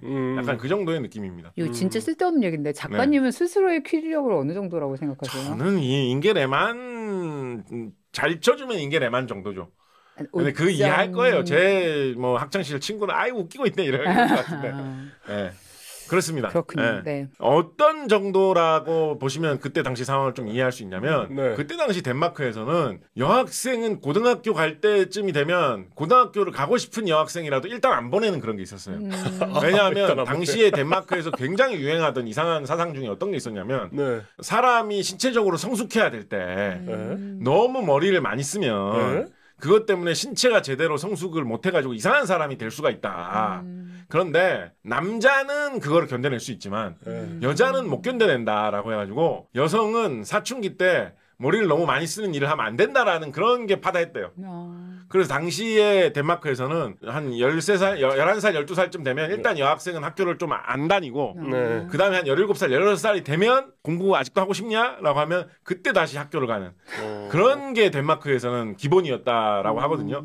이 시대상 그랬구나 이렇게 받아들여야겠죠. 예. 예. 그러니까 약간 우리의 상식하고는 좀 네, 벗어날 네. 정도로 그냥 뭐 요즘 뭐 어떤 뭐 아유 뭐 이렇게 성차별이 심해라는 거하고는 또 다른 세계인 거예요. 근데 되게 약간 뭐랄까 개소리를 공들여서 만들어놨네요. 그거를 모든 사람들이 또 그걸 다 그러니까. 믿었다는 거죠. 생각해보면 뭐 흥선대원군 시절이고 뭐 이렇게 생각하면 막 가쓰고 있고 그런 시대였다고 그렇죠. 생각하면 또 예. 이제 그런 그렇게 겁니다. 많이 예. 우리 가야죠. 할머니도 학교 네. 못 가겠다 뭐 이런 얘기 있었어요. 네. 정확히 저런 이유는 저희 아니겠지만. 이제 할아버지 세대는 막 서당 다니고 이랬으니까 아마 예. 한나 아들러 학교에는 근데 그런 게 없었다라고 네, 합니다. 네, 네. 그냥 정상적으로 학교를 다녀서 정상적으로 졸업을 해가지고 진학을 할 수 있는 그런 네. 체계가 마련되어 있었다라고 합니다. 와 이렇게 훌륭한 일을 하시면서 막 조카 용돈도 주고 그러셨을까요? 네, 그렇겠죠. 예. 그렇죠. 모든 한나 아들러하고 닐스 보가 좀 친한 편이었어요. 아, 이모하고 진짜요? 조카 중에서도. 아. 예. 예. 실제로 그래서 잉게 레만하고 닐스 보도 친분이 생깁니다. 오. 왜냐하면 코펜하겐 대에 잉게 레만이 입학을 한 다음에 예, 닐스 보가 선배였거든요. 학교 선배였거든요. 근데 너무 재밌네요. 우리가 덴마크 출신의 과학자라고 하면 사실 이 두 분 말고 떠오르는 분이 별로 없잖아요. 많지는 않은데 특히 네. 이 시대 분들 중에 많지는 않은데 그 두 분이 둘이 딱 또 이렇게 친분이 있습니다. 이모를 묘하게. 사이에 두고. 묘하게 이렇게 친분이 있습니다. 둘이 서로 꽤나 친했어요. 아 그래요? 네, 꽤나 친했어요. 알고 지냈어요. 1907년에 코펜하겐 대학교에 입학을 하고 아버지도 맏딸이 이렇게 공부를 잘하고 특히 과학과 수학에 재능이 있는 걸 보고 되게 좋아하셨던 것 같아요. 아버지도 좀 뭐 심리학이라는 새로운 영역을 개척해 나가는 공학도 출신의 이런 분이시지 않습니까? 그래서 아니 우리 딸이 이렇게 잘한다니라고 하면서 아버지도 되게 지원을 해주고 싶어 해가지고 아버지도 대학에 가라 이런 식으로 해가지고 코펜하겐 대학교에 가가지고 전공을 뭘 했느냐 수학을 전공을 했습니다. 수학을. 예, 그래서 수학자 출신입니다. 이분이. 이분이 대학 전공이 수학이에요. 아 그렇군요. 예. 그리고 석사학위도 수학까지 따셨어요. 네. 이분 박사학위는 따로 안 따셨거든요. 그래서 이분이 지진학자로서 엄청난 공헌을 하셨는데 이분 수학 출신, 수학도 출신입니다. 그러면 지진과 관련된 학위는 없으신 거예요? 지진과 관련된 학위도 따요 나중에. 아, 네, 하나 더 따는데 네. 근데 그거는 지진에 대한 일을 한 다음에 그래도 학위도 하나 따야 되겠다라고 딴 거거든요. 네. 그래서 원래는 수학자 출신입니다. 이분이 아, 수학자. 그렇군요. 근데 수학하고 물리학이 좀 가까운 느낌이잖아요, 그죠? 그래서 아마 수학을 하다가 계속 수학을 하든지 아니면 수학을 하다가 물리학으로 넘어가든지 요 정도를 생각을 하셨던 것 같아요. 원래 수학을 잘하는 학생이었고 그래서 코펜하겐 대학교도 다 졸업을 합니다. 근데 대학교를 다니다가 그때 당시에 아마 코펜하겐 대학교에 제가 보기에는 어떤 유행이나 흐름이나 젊은이들 사이의 문화였던 것 같은데 더 훌륭한 교육을 받아서 더 뛰어난 사람이 되기 위해서는 유학을 가야 된다. 이런 바람이 좀 불고 있었다라고 합니다. 그런 바람이 뭐 나라마다 한 번씩 이렇게 그죠? 훅 불 때가 있죠. 그죠? 뭐, 예, 요즘은 뭐 경기 때문에 그런가 좀 훅 들어갔는데 우리나라에서도 뭐 한 20년 전 이럴 때 대학도 대학이지만은 한 중고생 시절에 뭐 혹은 뭐 초등학교 한 고학년쯤 되면 외국에 애를 보내야 된다. 아, 그죠. 이런 게 이상하게 되게 유행한 적이 네, 있었죠. 네. 그렇죠. 뭐 실천할 만큼 경쟁이 된 사람들은 많지 않았겠지만. 그래서 사실은 그런 분위기 속에서 어떻게 보면 닐스 보어는 뭐 학위를 받고 건너왔지만 네. 영국의 케임브리지 같은 데로 건너왔고 그런 분위기 속에서 잉게레만도 나도 케임브리지 가서 공부할래 라고 했는데 이분이 수학을 잘했기 때문에 네. 케임브리지에 등록을 합니다. 그래서 1911년에 졸업을 하고 케임브리지로 건너가게 됩니다. 네. 그래서 케임브리지 시절에 닐스 보어하고 진짜 좀 친분이 생겨요. 아 그렇죠. 몇 명 안 되는 예, 유학생들. 니도 덴마크 출신이라고 학교 어디 다녔는데? 뭐 코펜하겐 대학교? 페스트리 먹으러 가자. 그런 식으로. 너 혹시 고등학교는 어디 나왔어? 야, 거기 우리 이모 학교인데. 이렇게. 맞네요. 네, 진짜로. 아. 진짜로 그런 식의 대화를 하면서 케임브리지에서 좀 친해졌습니다. 우리 한나 이모도 알아 그럼? 그런데 캠브리지에서 1년 동안 정말 열심히 잉겔레만이 공부를 했어요. 온 힘을 다해서 공부를 했어요. 캠브리지가 뭐 지금도 있나? 혹시 아시는 분 있으시면 댓글로 좀 알려주십시오. 캠브리지에서는 전통적으로 수학 트라이포스라는 시험을 치거든요. 이게 아주 악명 높은 시험입니다. 그래요. 여기에서 뭐예요, 멋진 그게? 성적을 보여주면 약간 전설로 남아가지고 너는 노벨상의 삭수가 보인다라고 하는 뭐 그런 게 있는 곳이었는데. 그 시험이 뭐예요? 뭐 중간고사에 뭐 기말고사 그런 거예요? 그러니까 보통 뭐 경시대 같은 거. 학위 자격 시험 같은 걸로 합니다. 아. 예, 그래서 뭐 방식은 좀 고전적인 방식도 있고 그게 시대를 지나면서 막 방식이 좀 바뀌거든요. 문제를 처음에는 막 어려운 문제 뭐 몇 개를 던져주고 하나만 풀어라는 식으로 했다가 나중에는 막 시험을 계속 막 연속으로 치는 식으로 바뀌기도 하고 하여튼 악명 높은 시험이 있습니다. 그거를 준비를 했어야 됐기 때문에 공부를 정말 열심히 했다라고 합니다. 1년 동안 되게 열심히 했다라고 합니다. 근데 이제 케임브리지 대학교가 너무 어려웠던 것도 있고 예, 너무 막 어마어마한 사람들이 모여가지고 어마어마하게 하는 그런 곳이라는 측면도 있고 잉겔레만은 어떤 거에 대해서도 되게 좀 힘들어했냐면 코펜하겐 대학교에 비해서도 케임브리지 대학교가 이 성차별이 조금 더 심한 편이었어요. 그러니까 그게 뭐 사실은 객관적으로 비교해 보면 비슷할 수도 있는데 케임브리지 대학에서는 더 어려운 공부를 해야 되니까 더 좀 벽을 더 많이 사실은 넘었어야 됐던 거예요. 예를 들면 도서관 출입이라든가 실험실 같은 거를 출입을 할 때 여학생은 갈 수 없는 곳 이런 게 되게 많았대요. 그리고 왜요? 교수님한테 뭐 단둘이서 이렇게 이야기를 하면서 지도를 받고 이런 것도 약간 그 도제식 교육 약간 이런 느낌이죠. 그죠? 진짜 스승과 제자 간의 교육 이런 걸 하는데 여학생들에 대해서는 그런 것도 좀 안 하는 그런 게 있어가지고 되게 어려움이 있는 그런 상황이 있었대요. 원래 잉겔레만이 케임브리지에서 열심히 공부해서 일단 석사학위 정도는 받고 싶었는데 1년 공부를 하고 크리스마스 때 코펜하겐으로 다시 되돌아왔다가 좀 휴학을 하고 쉬어야 되겠다라고 결심을 합니다. 너무 힘들어서. 네. 근데 그렇게 하고 보니까 정신적으로 또 육체적으로 너무 사람이 좀 피폐해져 있는 거예요. 1년 동안의 코펜하겐 생활 동안. 그 닐스 보어와 교류했던 그게 닐스 보어가 워낙 유명한 과학자가 됐고 잉겔레만도 유명한 과학자가 됐다 보니까 둘 사이에 주고받은 편지 같은 게 남아있거든요. 그래서 그런 걸 살펴보면 그때 당시에 성차별 문화 중에 뭐 어떤 게 있었다라고 되어 있냐면 학교 학생 2명이 남학생 여학생이 만나려면 자격 있는 제3자가 동석을 해야 되는 뭐 이런 게 있었어요. 자격이 무슨 자격이 그게 나름대로 학교 내부에 규칙이 있는 거예요. 운전면 뭐예요? 예를 들면 뭐 학교의 어떤 뭐 교사라든가 뭐 뭐 부모님이라든가 교수라든가 뭐 사감이라든가 뭐 선배라든가 뭐 나름대로의 뭐가 있어요. 그렇게까지 빡빡하진 않아요. 그렇다고 아무나 한 명을 데려오면 되는 건 아니에요. 뭔가 한 명을 데려와 가지고 만나야 되는 뭐 이런 게 있었거든요. 그런 식으로 피곤한 뭐 그런 게 있었다는 흔적도 보이기 때문에 더군다나 이제 공부도 어렵지. 네. 말도 뭐 덴마크에서 하다가 뭐 영어 해야 되니까 뭐 그렇지. 하여간 노력은 엄청 많이 했는데 약간 몸도 쇠약해지고 해가지고 휴학을 하면서 쉬게 되고 그쵸 음식도 그러다 보니까 음식과 뭐랄까 약간 진단명이 없으니까 알 수는 없겠지만 약간 뭐 우울감 내지는 뭐 어떤 신경쇠약 뭐 이런 식의 정신적인 고통에 되게 시달리게 됩니다. 그래서 케임브리지로 쉽게 돌아가지 못합니다. 네, 쉽게 그래요? 돌아가지 못합니다. 진짜 힘드셨나 보다. 네, 돌아가지 못합니다. 피리력이 0.8은 돼야 그걸 견딜 수 있는 건가요? 네, 돌아가지 못합니다. 그러고 있는데 아버지가 오셔가지고 돈이 없다라는 이야기를 합니다. 네. 이때 잉겔레만의 동생이 심각하네. 잉겔레만의 동생은 어떤 계로 나갔을까요? 쭉쭉 해가지고 화학계? 아닙니다. 네, 과학계는 아닙니다. 어떤 계로 나갔을까요? 심리학. 이때 20세기 초 이때 뭔가 하면 또 뜰만한 그런 계로 나갔습니다. 잉겔레만의 동생 해리엣 레만인가 그렇습니다. 이분은 영화계로 나가거든요. 배우가 됩니까? 네, 그래서 이분은 왕립 극단의 배우 코스에 잉겔레만의 동생이 들어가고 싶어 했어요. 그래서 아버지가 네 대학 공부까지 시켜주지 않았느냐. 내 돈이 없어가지고 니하고 네 동생하고 둘 다 케임브리지 학비도 비싸잖아요. 둘 다 어떻게 해주지는 못하겠다. 네가 어차피 지금 케임브리지 당장 못 갈 만한 어떤 정신 상태와 체력이라면 그냥 아예 포기하면 어떠냐. 아이고 저런. 그렇게까지 노골적으로 얘기했는지 아니면 좀 돌려 얘기했는지 모르겠어요. 근데 그런 집안의 경제적인 상황까지 겹쳐가지고 잉겔레만이 케임브리지 다니는 거를 1912년에 포기하게 됩니다. 이게 어떻게 보면 꿈 많았을 나이 아닙니까? 한 23살, 24살 이때쯤인데 20대 중반쯤인데 자신의 큰 꿈으로 품었던 캠브리지 대학에서 수학, 물리학 이런 걸 전공했다는 꿈을 포기를 하게 됩니다. 꿈을 포기를 하게 됐고 집안의 경제적인 형편은 뭐 별로 좋지 않고 라는 거를 알게 됐으니까 취직을 해야겠죠. 그래서 잉겔레만이 코펜하겐 바닥에서 취직을 하려고 돌아다닙니다. 이분은 전공이 아까 뭐였다고 했죠? 수학. 코펜하겐 대학교 수학을 졸업했다라는 거는 갖고 있어요.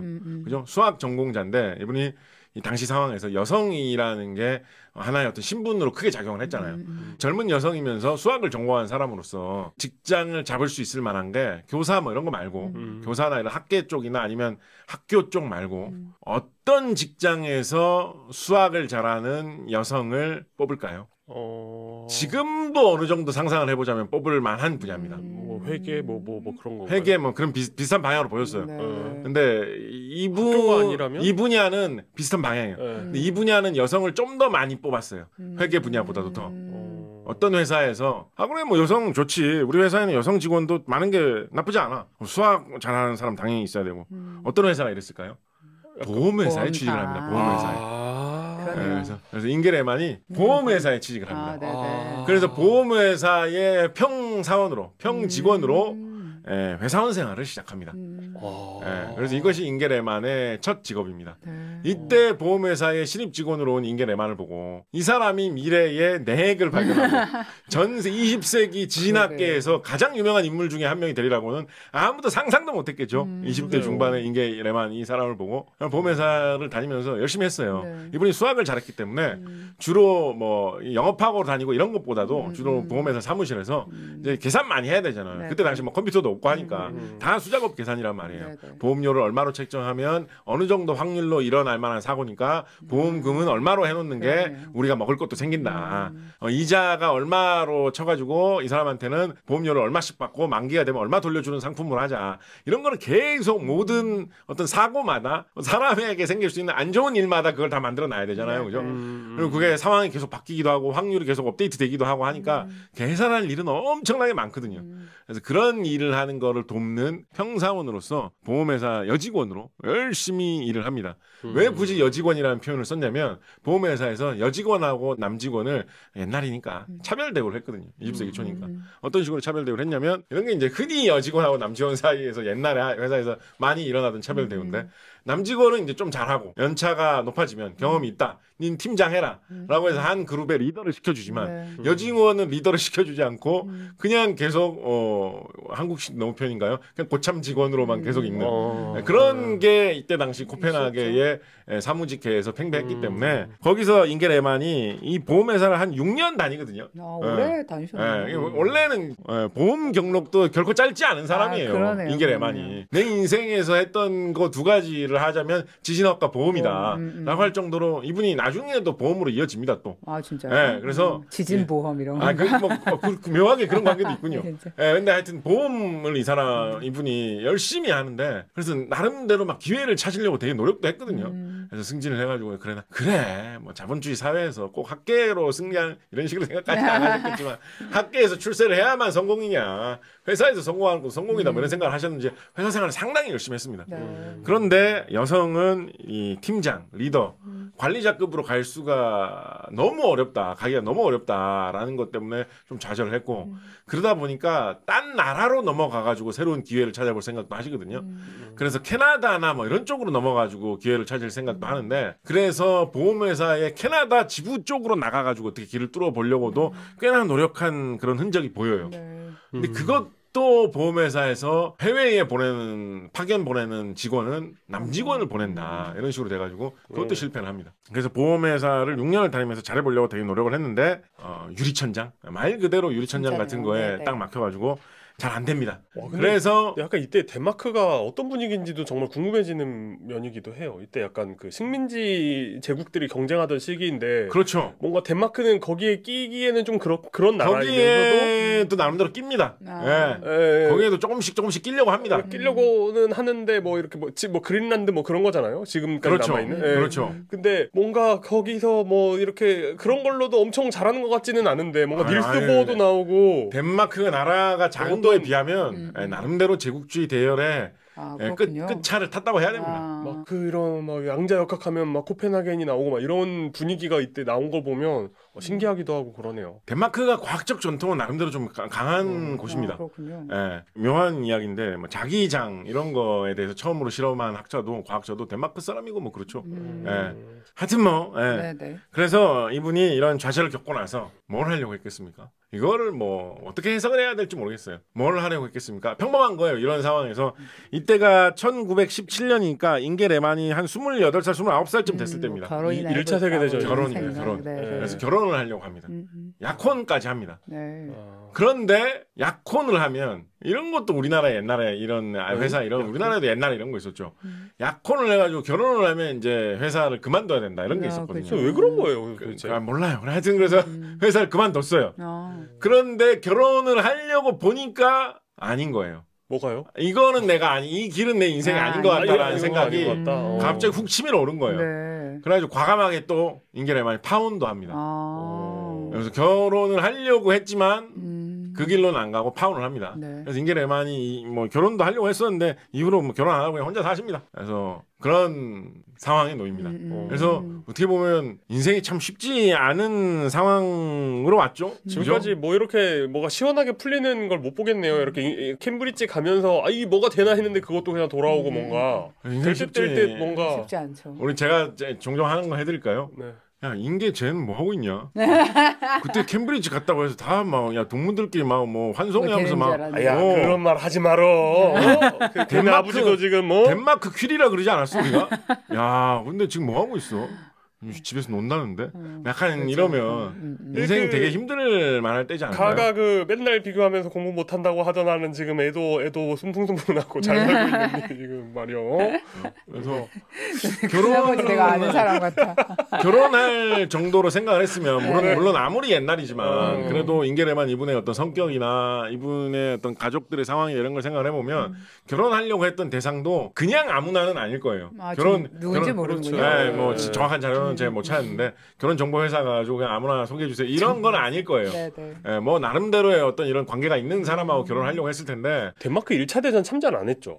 뭐 1차 대전 때 무슨 영향을 받았다는 건 저는 못 찾았습니다. 그러니까 뭐 아마 참전을 했어도 뭐 사람들이 뭐 많이 뭐 된 것 같지는 않습니다. 그래서 그런 상황에 놓여 있게 됩니다. 막막한 상황이죠, 그죠? 직장에서는 이제 그만두게 되었고 그렇다고 하려고 했던 결혼도 안 하게 되었고.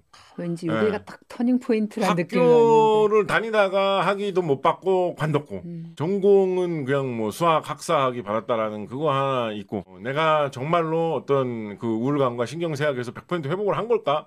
그런 것도 잘 모르겠고 그런 상황에 놓이게 되죠. 이 상황에서 잉게 레만이 어떤 선택을 했을까요? 1918년 이때 학교를 또 가나요? 그렇습니다.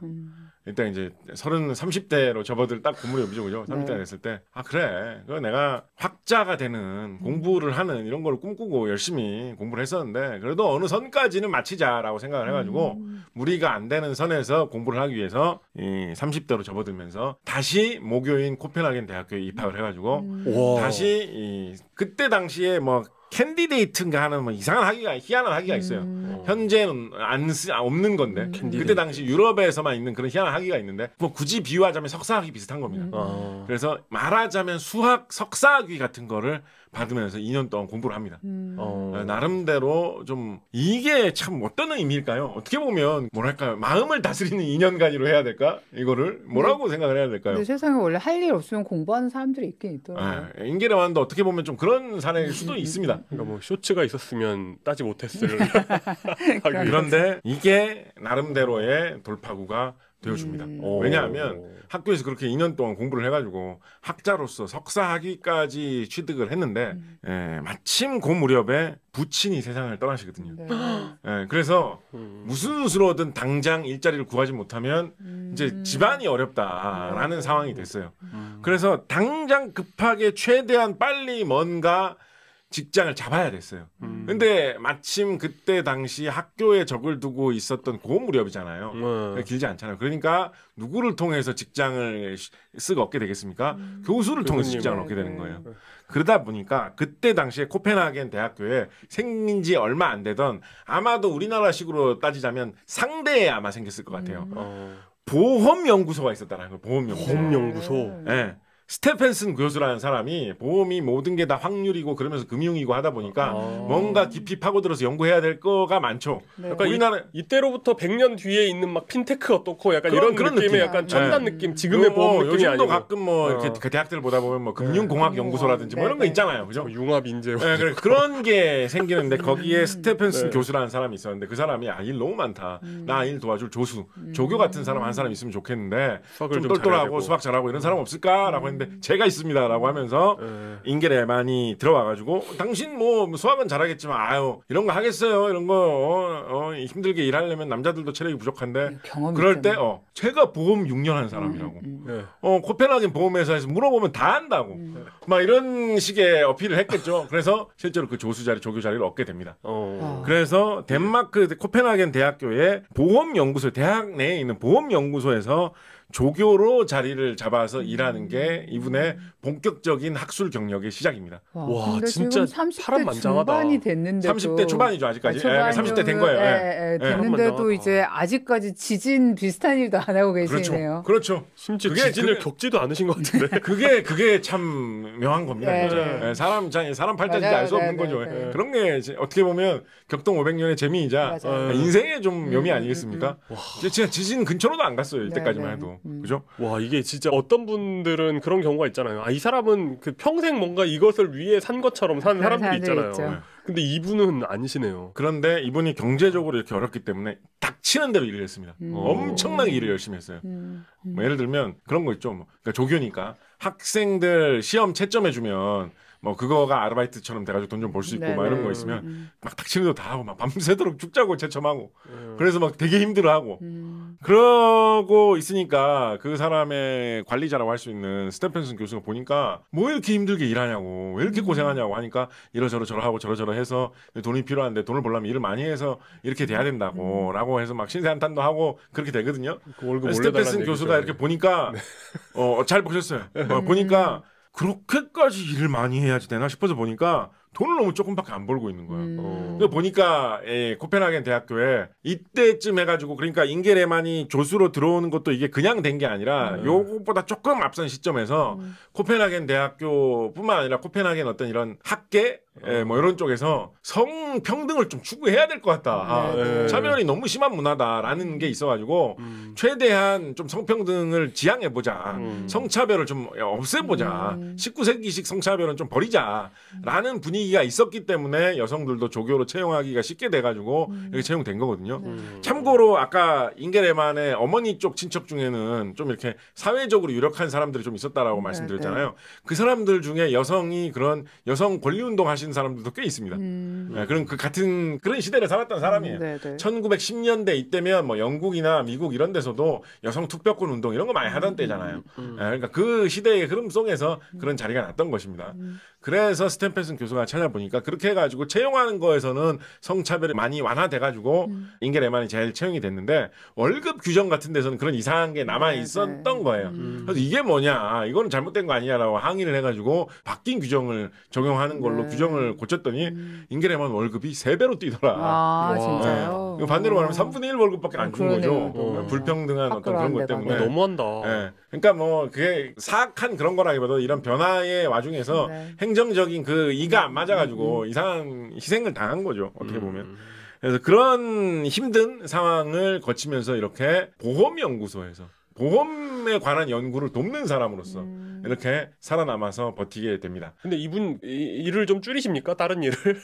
그렇게 하면서 딴 일을 조금은 줄이게 되긴 돼요. 근데 네네. 이분은 이때 약간 이렇게 일을 나는 많이 해야 되겠다라는 생각을 품게 된 거예요. 이 시기를 아버지 돌아가시고 이 시기를 보내오면서 자, 그러다 보니까 인겔에만 이 사람에 대해서 교수들 사이에 어떤 평판이 생기냐면 일 잘하는 조교, 일 잘하는 조수 레만이 미스를 데마커로 뭐라고 하나요? 미스 레만이 있다라는 식의 이야기가 생기게 됩니다. 그런데 그렇게 되니까 그때 당시에 엄청나게 많은 일을 해야 했던 뇌를른트 교수라는 사람이 뭔가 뇌를 많이 쓸 것 같은 레만이 내 일도 좀 도와줬으면 좋겠다. 내 일도 아르바이트로 좀 해다오. 귀인입니까? 네덜란드 교수 이 사람이 네덜란드? 귀인급입니다. 네. 이 네덜란드 교수라는 이 사람이 왜 그렇게 일이 많았냐면 이 네덜란드 교수가 어디에 책임자였을까요? 덴마크 측지 측량 조사국의 국장이었어요. 측지 측량 조사국? 네. 왜 덴마크의 측지 측량 조사국에 이때 당시 일이 많아졌을까요? 이때가 1923년경입니다. 이때 그린란드가 덴마크 영토로 본격적으로 편입되던 무렵입니다. 식민지가 1920년에서 한 1940년 요 사이에 그린란드가 덴마크 영토로 쓱 조금씩 해가지고 뭐 딴 나라하고 협상도 하고 뭐 미국에서도 뭐 하고 뭐 노르웨이에서도 하든가 이렇게 해가지고 쓱 들어오게 되거든요. 그러고 보니까 실하게 제국주의를 하긴 했네요. 근데 그 버진 아일랜드인가 거기도 원래 덴마크 땅이었을 거예요. 이 무렵에 협상할 때 미국하고 엮였던 게 있기 때문에 이제 지금 미국 대통령께서 돌려달라 뭐 이런 얘기 하는 거죠. 그런 도대체 어떻게 무슨 생각이지? 갑자기 근데 그린란드에 도대체 왜 이렇게 관심을 갖는 거지? 그러니까. 뭐 이게 진짜 이게 솔직히 이거 모르겠으면 여러분 제가 뭐 트럼프 대통령께 그렇게 큰 유감은 없는데 뭐 정치도 잘 모르고 미국 정치도 잘 모르긴 유감 합니다만 없는데 이게 진짜 트럼프 대통령이 만약 우리나라 분이셨다면 분명히 우리나라에서는 다 뭔가 풍수지리 때문에 그런다. 그린란드에 명당이 있어서 아버지 몇 자리 쓰려고 그런다. 라는 이야기가 나올 정도로 좀 뜬금없지 않습니까? 뜬금없죠. 이거 마시는 분 있으시면 댓글로 좀 달아주시고요. 왜 그러는지? 아니 뭐 제가 뉴스를 봐도 잘 설명도 안 해주더라고. 아니 다 모르는 것 같아요. 실제로. 뭐 그냥 뭐 안보상 중요하다. 뭐 언제나 안보상 안 중요했나 그린란드가.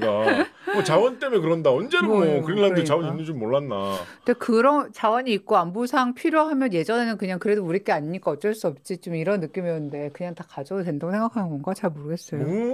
뭐지? 캐나다한테는 미국에 주로 들어와라 뭐 이런 말도 하니까요. 뭐 그거보단 나은 것 같기도 하고.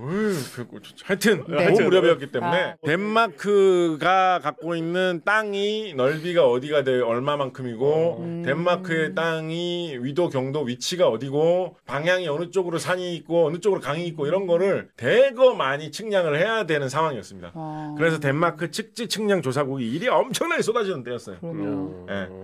그렇게 한 상황에서 그 일을 맡은 사람이 네룰룬트 교수였고 그렇다 보니까 이 네룰룬트 교수의 일을 도와주는 조교로 잉게 레만이 들어왔다가 나중에 이쪽 일이 너무 많아지니까 원래 자신을 채용해줬던 스테펜슨 교수하고 일을 해가지고 넌 딴 일 아무것도 하지 말고 그냥 네룰룬트 교수의 그 덴마크 측지 측량 조사국 그 일만 하는 직원이 되라 라고 해서 그쪽으로 빠지게 됩니다.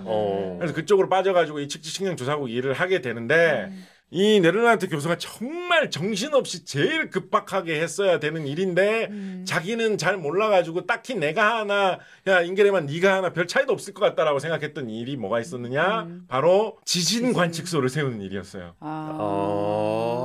덴마크의 코펜하겐, 그린란드 그리고 덴마크가 하고 인연이 있는 또 딴 땅 이런 세계 각지에 한 4-5군데 정도 지진 관측소를 세우는 일을 덴마크 측지 측량 조사국에서 20년대 후반에 27년경에 했어야 되는데 너무 정신없이 일이 많아지다 보니까 네룰룬트 교수가 지진계 갖다 놓고 잘 설치됐는지 검수하고 처음 돌려가가지고 좋은 제대로 된 결과 나오는지 확인해보고 혹시 뭐 사고 있는지 살펴보고 그거 뭐 딴 연구원들이 붙어서 잘 해주니까 너는 체크만 하면 된다고 이런 식으로 했겠죠.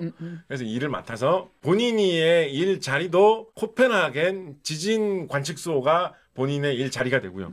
그리고 거기서 덴마크의 관할 하에 있는 그린란드 같은 그런 여러 장소에 지진 관측소를 세우는 그 행정 일을 하게 됩니다. 그러니까 이 지진에 대한 연구도 굉장히 약간 제국주의의 백그라운드가 없으면 못하는 일이군요. 왜냐하면 관측소를 여러 군데 세워야 되고 그 그렇죠. 거리가 멀면 멀수록 좀 유리한 게 있을 것 같고. 네, 그렇죠. 그렇군요. 그렇죠. 네네. 그래서 거기에다 이렇게 발을 디민 김에 잉게 레만이 어떤 결심을 했겠어요? 공부를 하자. 그렇죠. 지진학에 대해서 제대로 공부를 해봐야 되겠다. 라고 해가지고 이 지진학 쪽의 공부를 그때 다시 해가지고 1928년에 그러니까 만 40세 경이 돼서 이 지진학 분야와 관련 있는 뭐 지구물리학 이런 쪽이었겠죠. 네네. 석사학위를 다시 한번 취득을 합니다. 이거 훌륭하시다. 그래서 이게 이분의 학술적인 학문적인 학력의 배경입니다. 40살에 이 행정 일을 하기 위해서 지진학 쪽에 발을 디뎠다가 이거 재밌네.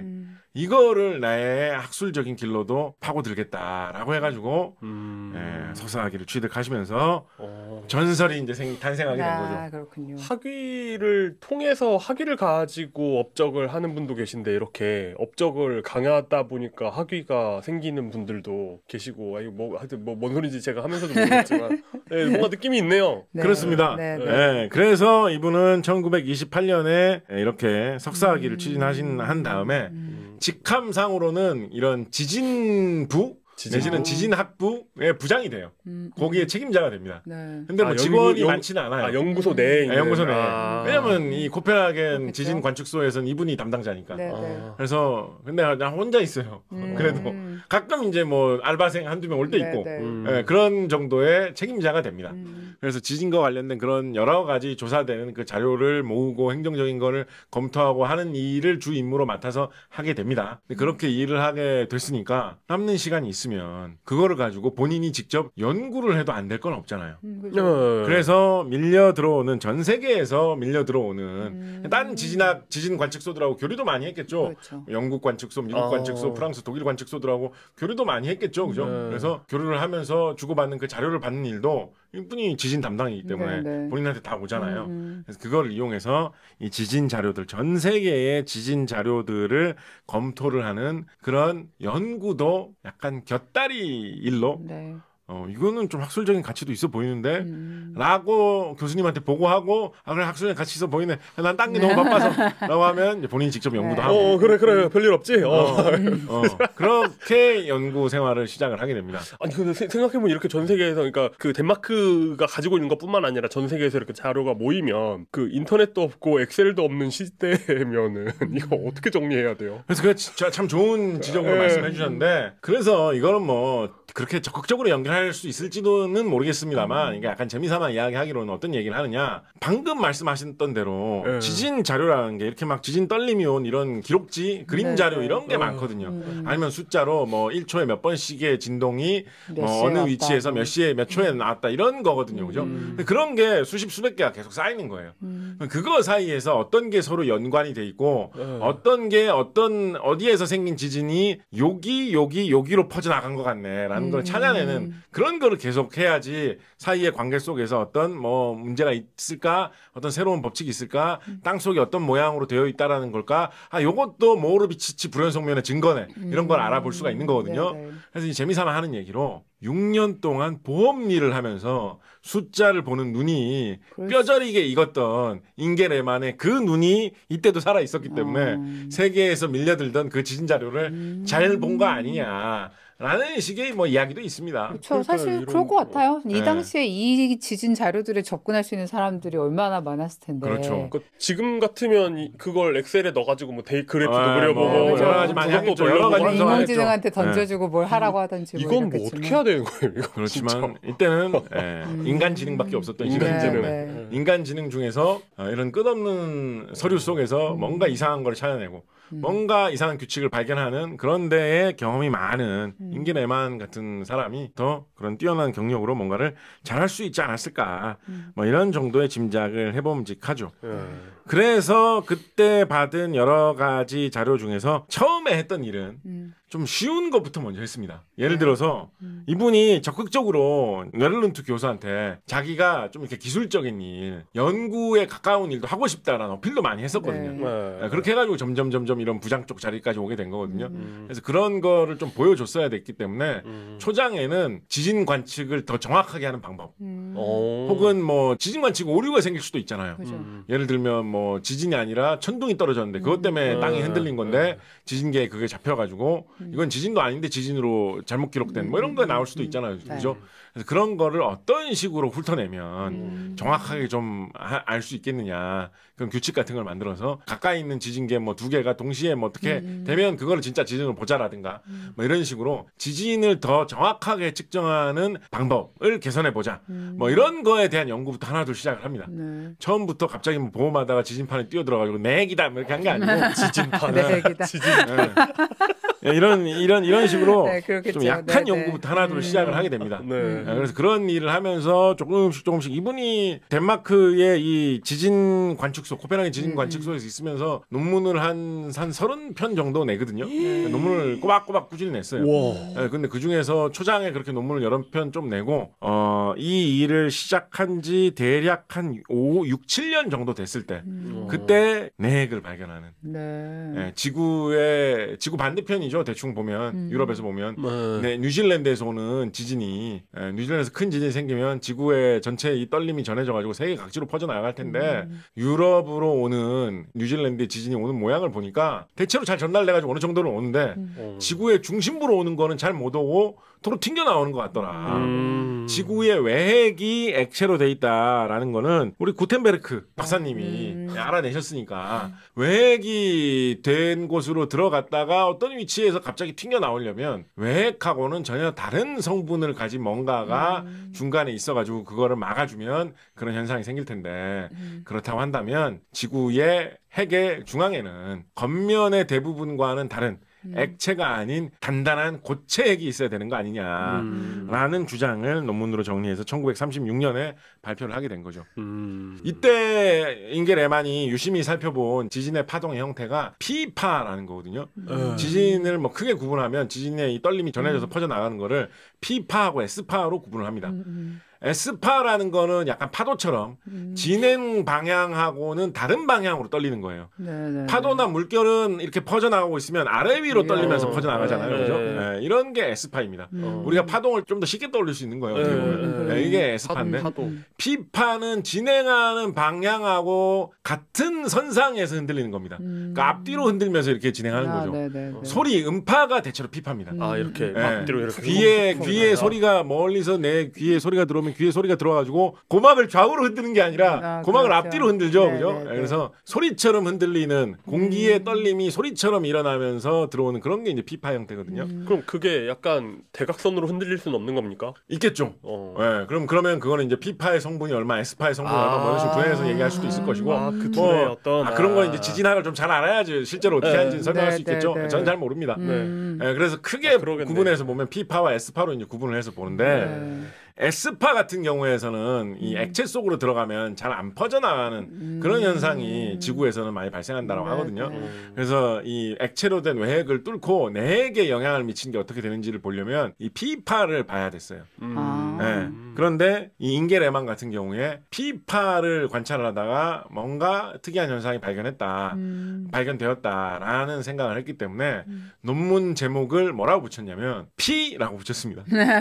그래서 이게 많이 이용된 유명한 과학 논문 중에서 논문 제목이 가장 짧은 그런 기록을 갖고 있는 논문입니다. 한 글자보다 더 짧을 수는 없죠. P 한 글자짜리 논문입니다. I면 더 짧지 않을까요? 어떤 점에서? 좌우가 폭으로 인쇄된 공간으로 봤을 때 인쇄된 공간에서 이제 약간 통계학 논문 같기도 근데 하네요. 또 발음으로 했을 때는 P는 한 발음도 잘 안 되잖아요. 이거니까. 그러네. I는 그래도 I 하면 좀 말이 좀 길지 않습니까? 그러게요. 막상막하 아닙니까? 그러네요. 관점에 따라.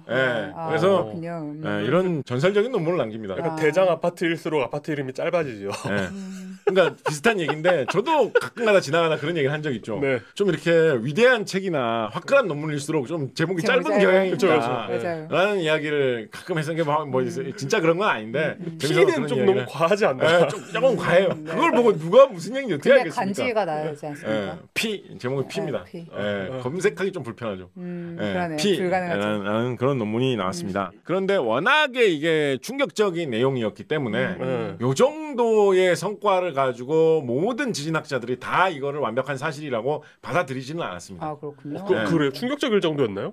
왜냐하면 지구의 핵이 액체로 되어 있다, 국물이다라고 하는 것도 1914년에 발견된 상황이었거든요. 얼마 안 된. 근데 그거에서 한 20년 정도 지나가지고 그 중심에는 또 고체가 있다라는 게 약간은 좀 이상한 군더더기 같은 그런 느낌도 좀 있었어요. 사실은 그 안엔 또 고체가 있었지 뭐 이러면서 약간 약간 그 어린이가 만들어내는 어떤 동화 같은 내용 같잖아요. 반전이 거듭되는 그런 게 있었고 그리고 아까 초장에도 우리 최 팀장님께서 말씀해 주셨지만 그 지진의 떨림을 가지고 조사를 해가지고 저 몇천 킬로미터 밑에 뭐가 있다라는 거를 주장을 하는 게 예전부터 그래도 그런 대로 주장이 내려오던 그 흐름에 맞는 이야기라면 아 그래 그럴 법했는데 진짜로 그렇네 라고 하면서 쉽게 인정이 되지만 액체 하다가 갑자기 사실은 고체라고 하는 거는 그렇게 쉽게 받아들이기는 인간적으로 그렇게 쉽지만은 않잖아요, 그죠?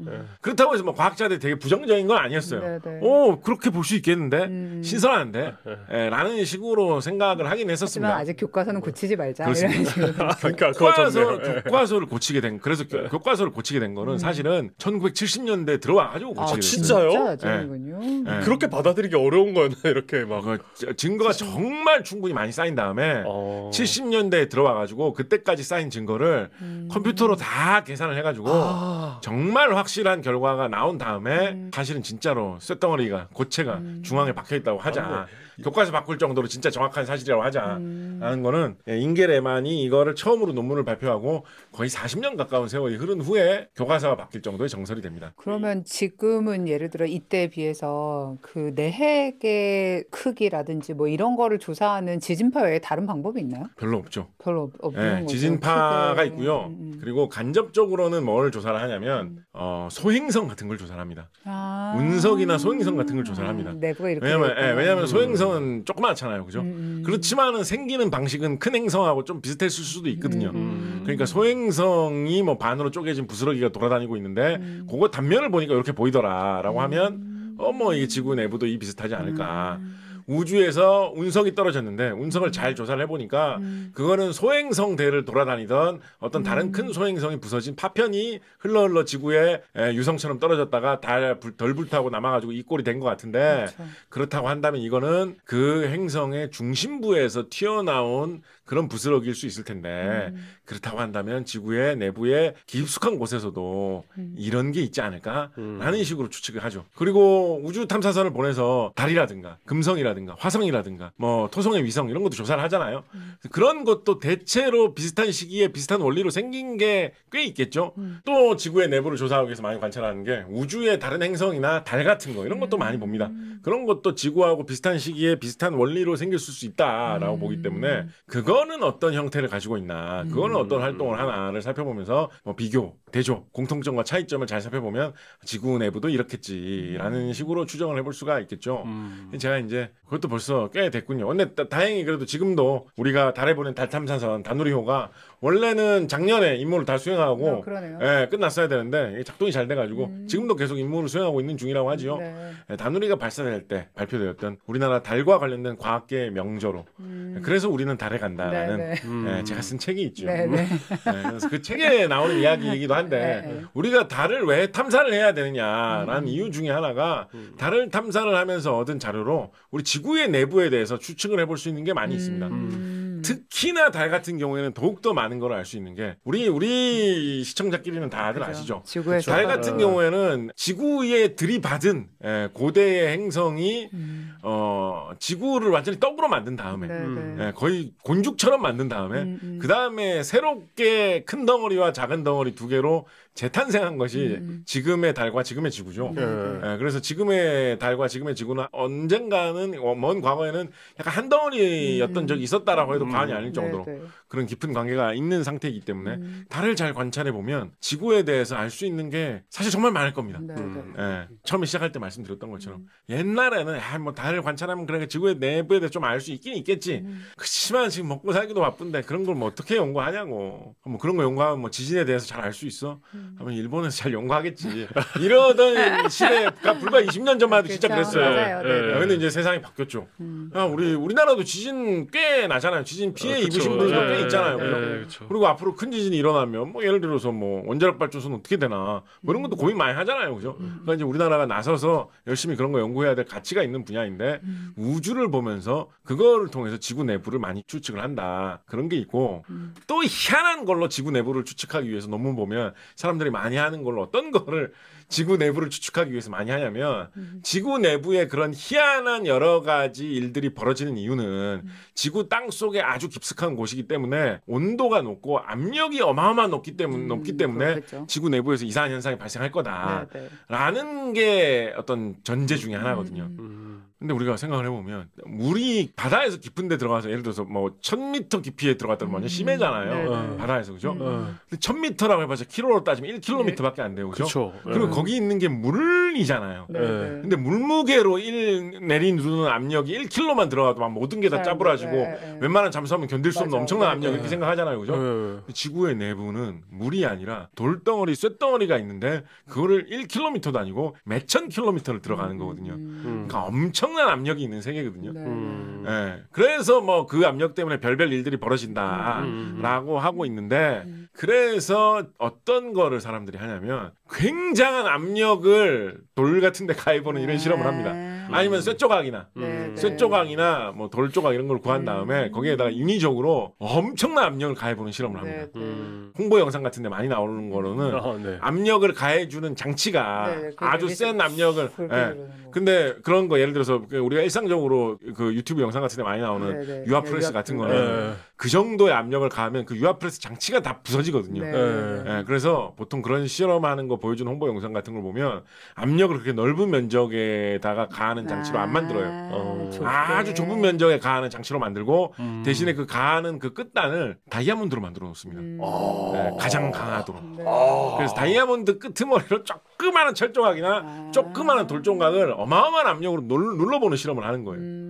어떻게 돼요? 녹아요? 진짜? 그러면 별 희한한 일이 다 생긴대요. 진짜 막 뭐 이상한 국물이 탄생하는 것도 있고 뭐 자력이 달라지는 현상이 발생했다 이런 것도 있고 그런 게 종종 논문이 나오거든요. 좀 연구 잘하시는 분들은 그런 논문을 낸 다음에 그 뒤에 자신이 알고 있는 그 수많은 지구에 대한 지식을 덧붙여가지고 과감한 어떤 추론도 하나 덧붙여놓죠. 지구의 중심은 이럴 것이다. 우리가 지금까지 사람들이 철의 일반적인 성질만 생각을 해가지고 지구의 외핵과 내핵이 이런 모양일 거라고 많이들 추측을 했는데 지금 내가 실험을 해보니까 이 정도의 어마어마한 기압을 가하면 철이라는 물질의 상태가 이상하게 바뀌어 버리더라. 이거를 감안하면 요즘 많이 나오고 있는 이야기가 그러니까 이거 아까 우리 기자님께서 말씀하신 거하고 비슷해요. 내핵을 내 내핵하고 내 외핵으로 두 단계로 구분을 해야 된다라는 이런 이야기가 또 요즘 좀 나오고 있습니다. 그 무슨 뭐 실험적 증거가 관측적 그러니까 방금 말씀드렸던 그런 어떤 압력적인 그런 거 결과하고 그다음에 더 많이 갖춰진 여러 가지 지진파에 대한 연구 그런 걸 종합해본 결과 내핵도 2개 정도로 다시 구분해야 되는 거 아니냐. 하지만 그런 이야기를 하시는 분들이 요즘 좀 생기고 있습니다. 이건 뭐 교과서에 실리려면 아직 모르는 수준인데요. 그리고 반론도 좀 있는 것 같아요. 가운데 진짜 뭐가 있긴 있어야 되지 않을까요? 패스츄리처럼 이렇게 계속. 네, 아무튼. 근데 이제 뭐 가운데 얘기하신 김에 하나만 좀 추가로 말씀드리면 지구의 내부가 되게 뜨겁잖아요. 지구의 내부가 왜 이렇게 뜨겁냐라고 했을 때 이야기할 때 한 2가지 정도 많이 꼽는 것 중에 하나가 지구에 당연히 이제 방사능 물질도 지구 속에는 어느 정도 비율로 섞여 있기 마련인데 그 방사능 물질이 방사선을 내뿜으면서 생기는 열이 나갈 곳이 없어서 큰 지구 안에 계속 갇혀 있다 보면 열이 어느 정도 생기고 그럼 뜨거워질 수밖에 없다라는 게 한 가지가 있고 또 한 가지 좀 특이한 걸로는 어떤 게 있냐면 46억 년 전에 지구가 처음 생기던 그 당시 있죠.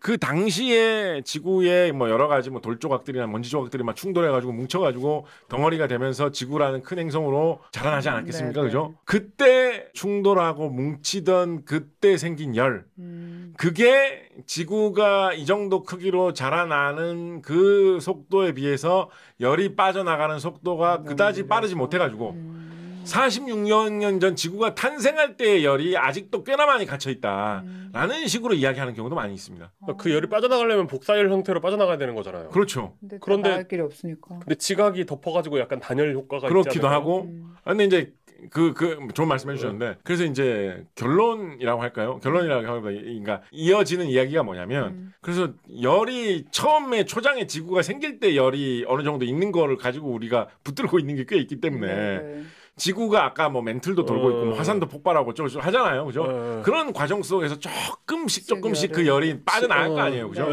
그러니까 지구의 중심부가 조금씩 식는다라는 거예요. 식는다. 우주전쟁에도 그게 나왔던 것 같아요. 화성이 지구보다 작기 때문에 빨리 식었을 것이다. 그래서 만약에 아까 질문해 주신 거 얘기를 하면 식으면 지구의 내부가 달라지니까 뭔가 이상 현상들이 많이 일어나겠죠. 뭐 예기치 못한 지진, 화산 뭐 이런 걸 생각해 볼 수도 있겠지만 뭐. 그렇죠. 최악의 경우에는 이거는 진짜 먼 미래의 일이긴 하겠지만 만약에 진짜로 차게 식는다라고 하면 외핵이 더 이상 녹아 있는 상태가 아니고 굳어버릴 수도 있잖아요. 그렇죠. 그러면 다 끝장이네요. 외핵과 내핵이 그냥 다 통째로 다 그냥 뭐 끝장이라고 하기에는 뭐 지하 도시나 이런 걸 파서 건설 하루 아침에 내일 굳는 게 아니잖아요. 그렇게 과학자들 연구를 해보면 3만 후에 굳을 것 같습니다라고 생각을 해보면. 근데 롤랜드 에머리 감독 영화 보면은 핵폭탄 몇 개 터뜨리면 다시 돌아가요. 아 그래? 그러니까 액체 상태에 있던 게 만약에 고체로 굳어지면 이게 부피가 늘어나지 않을까요? 부피가 늘어날까요? 줄어야 되는 거 아닐까요? 물은 되게 또 움직임도 좀 없어지고 하면 불은 좀 쪼그라들어요. 그러면 또 그것도 문제겠다. 부피가 쪼그라든다고 해도 그게 더 문제일 수도 있겠네요. 그래서 우리가 이런 걸 연구를 해야 되는 겁니다. 네네네. 그래서 열이 계속해서 빠져나간다. 이런 것도 지구의 먼 미래의 운명. 그리고 시시각각 지구가 어떻게 변화가느냐 이런 거를 따질 때 좀 같이 생각해 볼 만한 그런 면이겠죠. 아까 했던 말씀 다시 한번 강조해서 말씀드리면 외핵이 되게 중요해요. 외핵이. 액체로 되어 있는 외핵이라는 게 흔하지도 않고 되게 중요하고 그게 뭐 자기장도 만들고 멘틀 대류도 일으켜가지고 대륙 이동을 시키면서 대륙 이동이라는 게 진화를 촉진한 면도 있잖아요. 그렇죠. 두 마리의 같은 동물 식물이 살고 있었는데 떨어졌다. 그래서 서로 다른 두 개의 종으로 분화하고 이런 것도 촉진하는 면이 있잖아요. 어디가 좀 더 되게 거슬러 올라가 보면 더 좀 약간 뭐랄까 신비롭게 이야기를 해보면 우리 지상의 최초의 생명체가 어떻게 탄생을 했느냐라는 걸 이야기할 때 뭐 심해 열수공 같은 데서 생겼을 거다 이런 얘기도 하잖아요. 그죠? 근데 왜 그렇게 따뜻한 물이 온천처럼 바다 밑에서 그렇게 퐁퐁퐁 솟아나는 데가 많이 있겠습니까? 지구가 활발하게 지각 운동을 하다 보니까 그런 온천 같은 게 뜨끈한 데가 많이 생겨서 거기서 여러 가지 물질이 많이 피어오르는 따끈한 곳이 있다 보니까 생명이 탄생할 수 있지 않았겠느냐라고 생각해 보면 약간 외핵이 뭐랄까요? 뭐 생명의 어머니라고 하기에는 조금 과도할 수도 있겠지만 어머니의 온기 약간 이런 느낌 그런 정도의 느낌 되잖아요. 그죠? 그래서 외핵이 되게 중요한데 외핵에 대해서 우리가 잘 모르는 게 되게 많아요. 아까도 말씀드렸지만 외핵이 이렇게 움직이고 있다, 돌고 있다라는 게 되게 중요한 사실인데 그렇게 단순하게 돌고 있지가 않거든요. 이상하게 막 소용돌이로 막 희한하게 돌아요. 그래서 이런 거를 어떻게 좀 조사를 잘 해보면 좋지 않을까. 관심을 많이 가져봐야 될 문제가 아닌가. 그래서 과학자들이 여러 가지 희한한 방법으로 많이 조사를 합니다. 무슨 뭐 자기장을 잘 측정을 해보자. 왜냐하면 자기장이라는 게 바로 그 외핵의 움직임 때문에 나타나는 현상이니까. 지구에 뭐 자기장 측정할 게 뭐 있어? 북쪽이 북극, 남쪽이 남극 아니야? 그거보다 훨씬 더 자세하게 북극에서 나와서 남쪽으로 들어가는 그 자기장이 딱 정확하게 딴 요소는 아무것도 없는 그 모양대로만 가는지 어디는 조금 약해졌다가 어디는 조금 강해졌다가 살짝 강해지고 약해진 정도가 좀 바뀌고 있지는 않은지 뭐 이런 거를 다 조사를 해보자라고 하거든요. 실제 조사를 많이 합니다. 그래서 뭐 가끔가다 그런 거에 막 약간 그 타블로이드식으로 나올 때도 있어요. 뭐 예를 들어서 타블로이드에 많이 나오는 그런 미국의 동네 어디 하면 좋을까요? 뭐 오레곤이라고 합시다. 사우스 캐롤라이나 어디에서 자기장이 아주 낮은 지역이 발견되었다. 그럼 무슨 가치가 있는 얘기인 거죠? 그러니까 이 과학적으로 해석을 하면 그쪽 지역의 자기장을 약하게 영향을 줄 만한 그런 외핵의 움직임이 뭔가 나타난다라고 해석해 볼 수 있는 그런 정보겠죠, 그죠? 타블로이드지에서는 여기에 지구의 자기장을 차단하는 외계인의 자기 우주선이 뭐 뭉쳐 있다. 그때 1975년 피터 해머슨 씨가 보았다던 그 외계인 추락 장면 증명되었다. 뭐 이런 식으로 얘기하기도 하는데, 하여튼 뭐 그래서 외핵, 내핵 이런 게 중요합니다. 내핵을 발견한 P라는 논문이 나온 게 1936년이었고 이게 확인이 되기까지는 한 70년대까지 갔어야 됐다라고 말씀드렸잖아요. 그런데 학계에서 반응은 나쁘지는 않았어요. 1938년에 그러니까 논문이 나온 지 2년 후에 지진학계의 거장이라고 할 수 있는 아까 말씀드렸던 구텐베르크 불연성면을 발견한 구텐베르크하고 찰스 리터라는 사람이 더 많은 자료를 분석을 해가지고 검증을 해가지고 거의 같은 결론을 얻습니다. 조금 결론이 좀 달랐어요. 예를 들어서 뭐 내핵의 크기나 이런 거를 조금 더 다르게 추정을 했는데 오히려 레만이 측정한 게 더 정확해요. 지금 와서 보니까. 그러니까 어떻게 보면 감이 좋았다고 할까, 운이 좋았다고 할까 이런 걸 수도 있는데 아까 구텐베르크는 구텐베르크 불연성면 그러니까 외핵을 발견한 사람이죠. 그 사람이라고 말씀드렸고 찰스 리터라는 이 사람은 왜 유명한 지진학자일까요? 리터가 누구일까요? 리터? 들어보셨을 수도 있어요. 리히터? 우리가 우리가 지진의 규모를 얘기할 때 리터 규모라는 말 하죠, 그죠? 네, 지진계를. 네, 리터 규모라는 말 많이 하잖아요. 근데 제가 이거를 여러분께 자신 있게 말씀드릴 수가 없어서 제가 지진학 뭐 이런 거 전공한 사람이 자신 있게 말씀드릴 수가 없어가지고 찾아보면서 고민을 많이 해봤는데 제가 그래서 잠정 제 결론을 말씀드리겠습니다. 이게 아닌 것 같으면 댓글 달아주세요. 리터라는 말은 쓸 이유가 없는 말입니다. 그래요? 이 찰스 리터라는 사람이 개발한 게 리터 규모거든요. 찰스 리터 이 사람이 이름이 이제 RICHER 뭐 TER인가 RICHTER인가 이렇게 써가지고 독일 사람이라고 하면 약간 리터처럼 읽을 수 있을 것 같은 이름이에요. 이 사람은 와이오 출신인가 그렇습니다. 아, 그렇군요. 자기 뭐 할아버지인가 증조 할아버지가 독일에서 건너온 사람이에요. 네? 그래서 리터 규모가 맞는 것 같아요. 이 사람 미국 사람 찰스 리터가.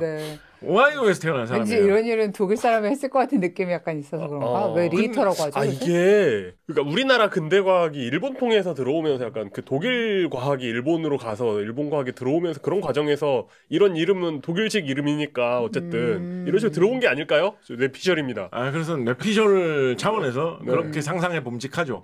왜냐하면 일본 같은 경우에는 근대 과학이 도입된 다음에 정말로 일본 사람들이 지진을 엄청나게 연구를 많이 했습니다. 그죠. 연구해야죠.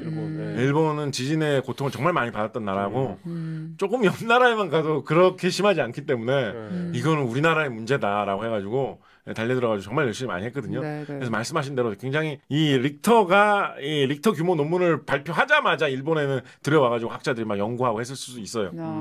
그런데 말씀하신 대로 독일로 한번 갔다가 구텐베르크 논문 읽는 김에 같이 읽자 뭐 이렇게 해가지고 하면 독일식 발음으로 일본에 유통됐을 수 있겠죠. 그래서 그게 우리나라에서 굳어지는 바람에 우리나라에서도 리터 규모라는 걸로 좀 굳어진 게 아닌가 싶은데 아니면 약간 좀 이렇게 고집스러운 미국 사람들 있잖아요. 막 이름 이렇게 써놓고 사람들이 이상하게 아니에요. 이런 본인은 리터라고 했군요. 아니에요. 제가 그래가지고 리터 규모 이거 이야기하는 미국 방송이나 이런 거 찾아봤는데 미국에서 다 리터라고 안 합니다. 그래요? 당연히 리터라고 합니다.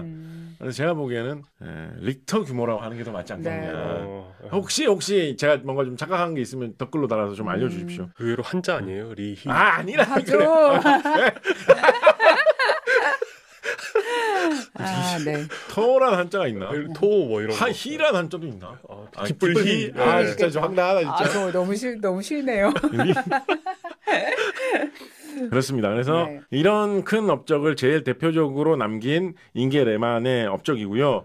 그 후에도 이 지진학부 부장으로 꾸준히 일을 하면서 계속해서 이런 크고 작은 연구를 많이 하면서 지진학에 대한 이런 많은 연구를 발표를 합니다. 아니 이 정도면 승진 좀 화끈하게 시켜줘야 되는 거 아니에요? 뭐 나름대로 승진도 하신 것 같아요. 조직이 점점 커지면서 더 높은 조직의 위치로 가서서 뭐 이렇게 하신 것 같아요. 약간 지진학계의 중요한 사람이라고는 사람들이 다 생각하고 이랬겠죠. 그래서 한 40년대 이후로는 뭐 2차 대전 이후 이런 데로는 국제적으로도 굉장히 활발하게 활동하십니다. 그래 덴마크에 어떤 여성 지진학자가 있는데 굉장한 사람이다. 소문 다 납니다.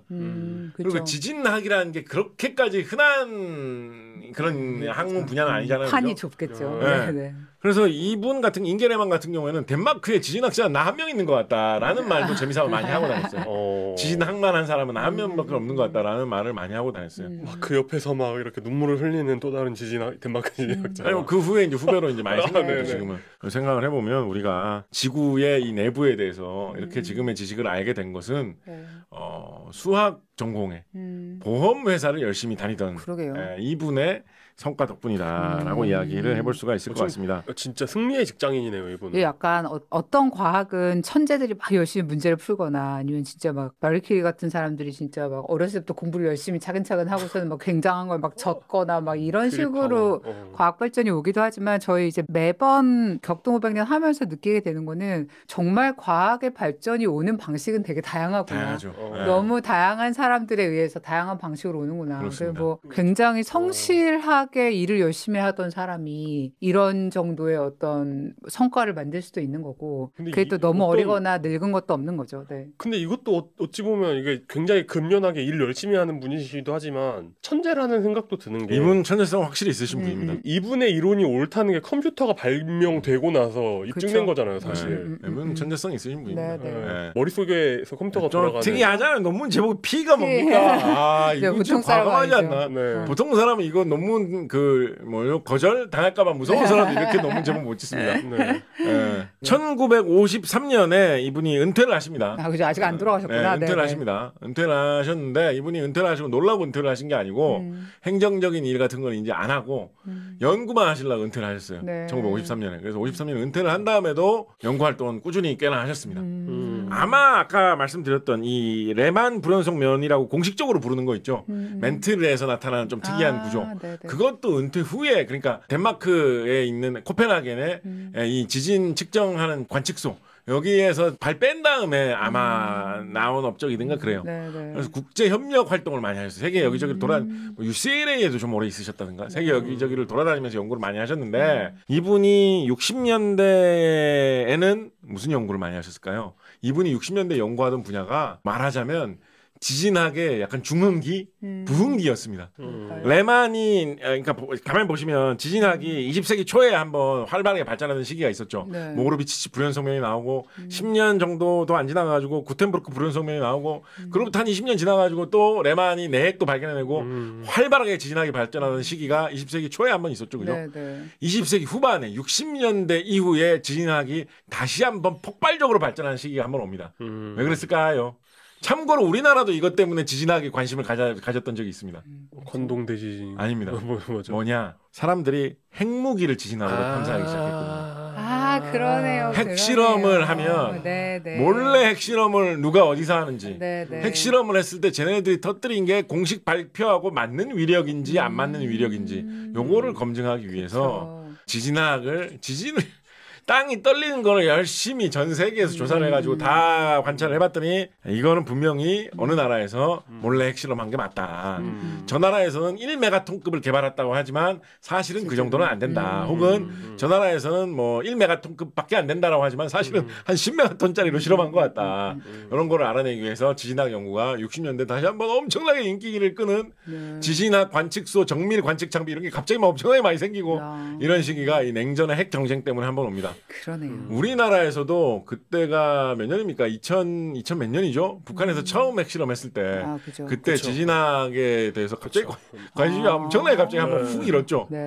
왜냐하면 북한에서 핵실험을 한 게 이게 제대로 특히 북한의 첫 번째 핵실험 같은 경우에 되게 이상했거든요. 네, 실패했죠. 네, 실패라고 뭐, 보죠 많이들. 네, 되게 이상했거든요. 그래서 이게 뭐 진짜가 맞는지 뭐 그때 뭐 그런 이야기도 있었어요. TNT를 많이 모아서 터뜨린 다음에 핵폭발이라고 거짓말한 거 아니냐. 근데 뭐 그게 맞는지 아닌지 알아내려면 지진을 관찰을 해가지고 진짜 핵떨림이 맞는지 봐야지 알 거 아닙니까, 그죠? 근데 우리나라에 그때만 하더라도 아까 말씀드린 20년 전 이럴 때 아닙니까?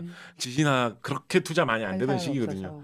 그래서 지진에 대해서 좀 아시는 뭐 누구 한 명 있다고 하면 막 뭐 별별 회의에 다 불려다니고. 그렇겠네요.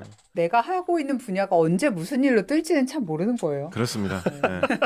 그래서 그 냉전 시기에도 인게 레만이 많이 활약을 했습니다. 근데 약간 궁금한데 TNT를 많이 모아서 터트리는 거랑 핵폭탄 터트리는 게 이게 파동이 완전 달라요? 다르지 않을까요? 제 생각엔 좀 다를 것 같습니다. 그때로는 그 과학자들이 그 핵무기를 처음 만들 때 적정한 크기가 있대요. 그러니까 어떤 그 굉장히 이렇게 일단 안전빵으로 만들 수 있는 핵무기의 크기가 있는데 이제 거기 이제 우라늄이나 플루토늄이나 이런 것의 어떤 질량이 정해져 있기 때문에 거기에서 나오는 위력에 맞는지 안 맞는지를 봐야 되는데 이해했습니다. 그 첫 번째 북한 핵실험이라기에는 너무 모자라고 이게 그 어떤 연쇄 반응이 일어났다고 보기에는 너무 모자라고 근데 또 뭐가 터진 것 같긴 해가지고 그런 얘기가 많이 있었죠. 예. 네. 인게 레만 선생님은 그렇게 쭉 사시다가 언제 작고하셨느냐? 1993년에 작고하셨습니다. 와, 오래 사셨네. 90년대에도 꽤나 정정하셨다고 합니다.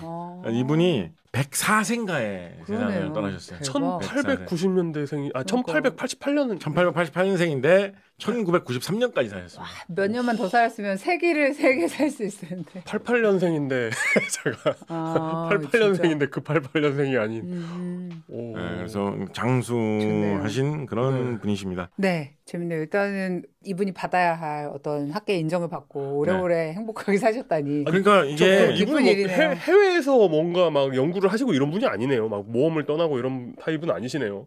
모험도 많이 떠나셨어요, 사실. 아니 근데 사실 그래요? 지진을 지진 연구하는 연구하시면서. 게 약간 네. 모험을 떠나는 여기저기 일이죠. 해외도 많이 다니셨어요. 특히 어느 정도 이렇게 명성을 갖추시게 된 다음에는 네. 뭐 미국의 대학이나 이런 데 머무르면서 연구하신 적도 꽤 계시고 그러니까 이분의 행적을 보면 이게 좀 진부한 얘기이기도 한데 너무 늦은 거는 없다. 약간 이런 게 많이 보이는 느낌이죠. 맞아요. 이분이 예를 들어서 뭐 한 20대 후반쯤 돼가지고 나는 보험회사로 이렇게 일하는 걸로 됐는데 이게 해보니까 이 길로는 도저히 잘 안 될 것 같다. 나 인생 망했나? 맞아요. 난 보험이 내가 하는 일이라고 생각을 했는데 이 길은 너무 안 풀리는 것 같다.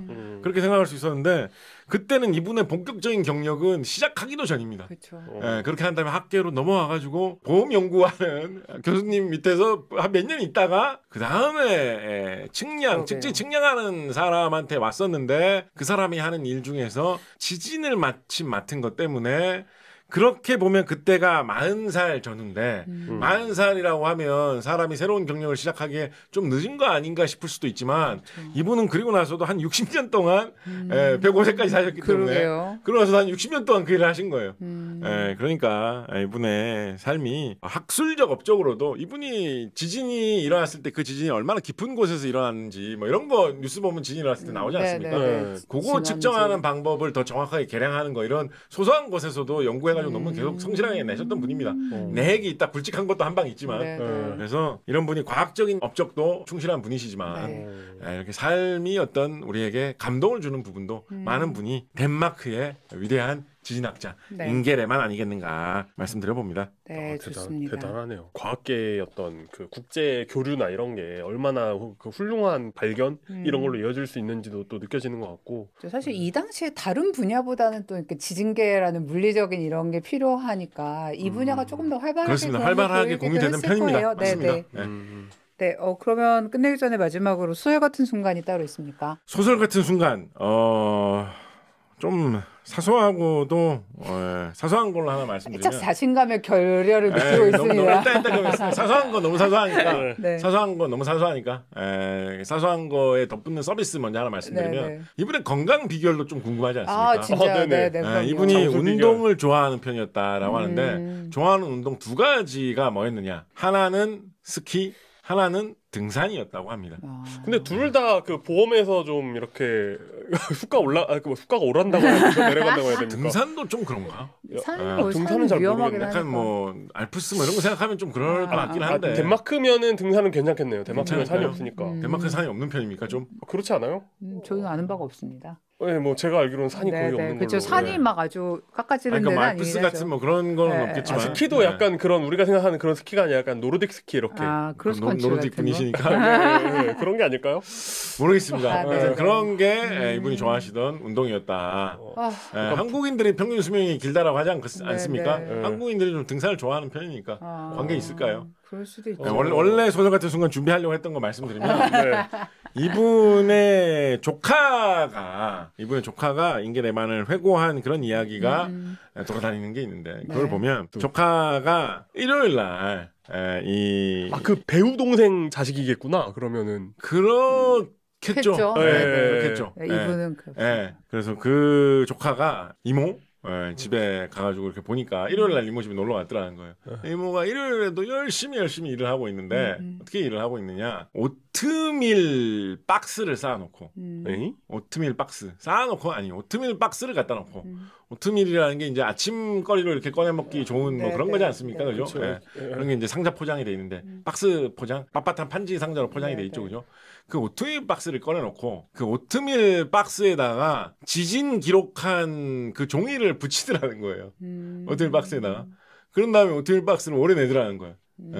그래서 지진 기록한 그 종이를 딱딱한 판판한 박스에 달라붙도록 하더라는 거예요. 그런 다음에 그거를 가지고 커다란 마당에 있는 테이블 위에다가 그걸 가지고 이리저리 조립을 열심히 하고 있더라는 거예요. 그걸 그 숫자를 블럭으로 만드는 거구나. 그래서 그렇게 해가지고 아마도 뭐 이분이 조카 어릴 때 본 거라서 정확한 의미는 알 수 없죠, 그죠? 근데 아마도 그래서 그런 걸 표시하려고 했던 거예요. 옛날이니까 뭐 컴퓨터 그래픽으로 시각화를 하고 이런 게 잘 안 되잖아요, 그죠? 그래서 여기에 뉴질랜드가 있고 반대편에 유럽이 있다, 아메리카는 여기에 있다. 그걸 한 눈에 보면서 좀 이렇게 감을 느끼기 위해서 이렇게 골판지, 마분지 이런 걸로 종이로 이렇게 모형 같은 걸 만들어가지고 거기다가 지진 얼마나 나는지 종이를 붙여놓고 네네. 이리저리 이렇게 보면서 생각을 하던 뭐 그런 그런 거를 오, 네, 대단하다. 수학자들의 이거 진짜 방법론 대단하다. 같은 그렇죠. 느낌이 있어요. 네, 그렇죠. 네. 그래서 이분이 원래 수학 잘하시고 수학 전공하셨던 그러니까요. 분이잖아요. 네, 네. 맞아요. 수학을 정말 공간 이런 모양이 잘 안 떠오를 때 수학자들이 그런 모형을 만들거나 그림을 그려가면서 막 하잖아요. 그래서 그런 식의 참 세상에 인생을 살면서 보험회사에서 일 익힌 거, 수학 전공한 거 이런 게 어떻게 그러게요. 흘러가서 이렇게 큰 업적에 도움이 될까요? 그런 모습을 요즘- 조카에게 추억으로 남겼다고 합니다. 요즘 연구자들의 나약함을 어떤 일침을 가할 수 있는 컴퓨터 없이는 연구를 못해? 이러면서 아니 그런데 저도 약간 그런 생각 들 때가 있는데 세상에 낭비되는 시간은 없는 것 같아요.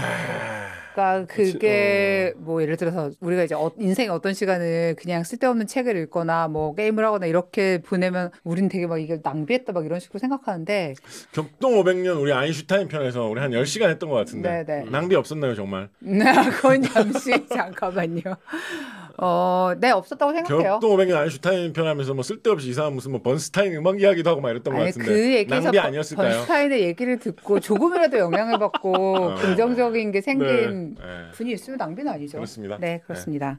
끝내기 전에 사람들 대상으로 하는 도서 증정 이벤트 있습니다. 지금 보여드리는 이 슈퍼 호르몬이라는 책인데요. 재밌겠다. 국내 저자이십니다. 당뇨와 비만에 대해서 국내 최고 권위자로 알려져 있는 서울대학병원 조영민 교수님 책이고요. 그 요즘에 이제 제일 많이 얘기하고 있는 호르몬이 뭡니까? GLP-1.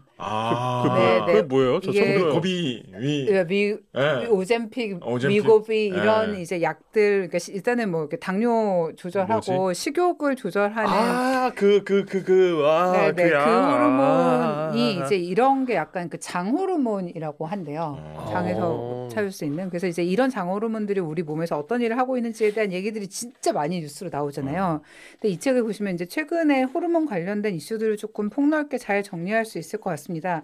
제목 저 다 아직 읽지는 못했는데 끝없는 가능성의 세계, 슈퍼 호르몬이 이끄는 두뇌 혁명, 호르몬의 위대한 여정, 노화까지 늦추는 만병통치약 이제 이런 식으로 약간 이제 우리가 여기에 대해서 알 수 있는 최근에 알아가고 제목이 있는 약간 짜릿짜릿한 느낌이에요. 네, 장난 아니지. 바로 이렇게 해가지고 유튜브 만들어도 될 것 같은 이런 구성으로 되어 있는 책입니다. 요거 사람들 10분에게 선물로 드리는 이벤트 진행하고 있고요. 일본어에서 곱창을 호르몬이라고 하지 않습니까? 맞아. 왜 그런 걸까? 제가 알기로는 곱창을 호르몬이라고 하는 게 아니고 네.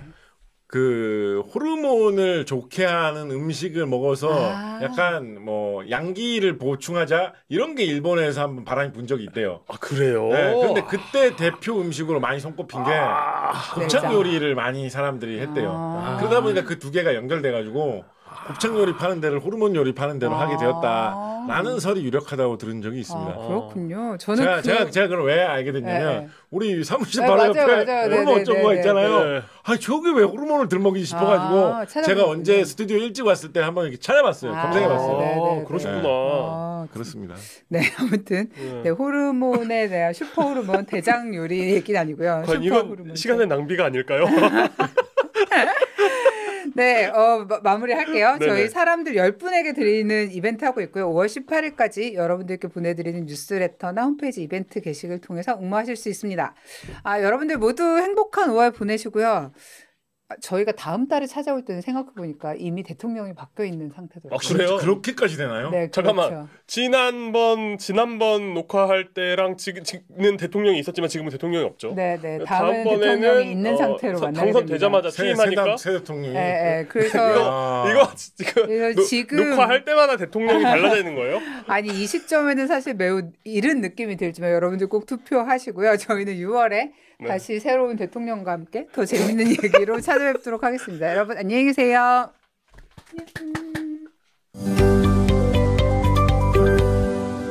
과학하고 앉아있네.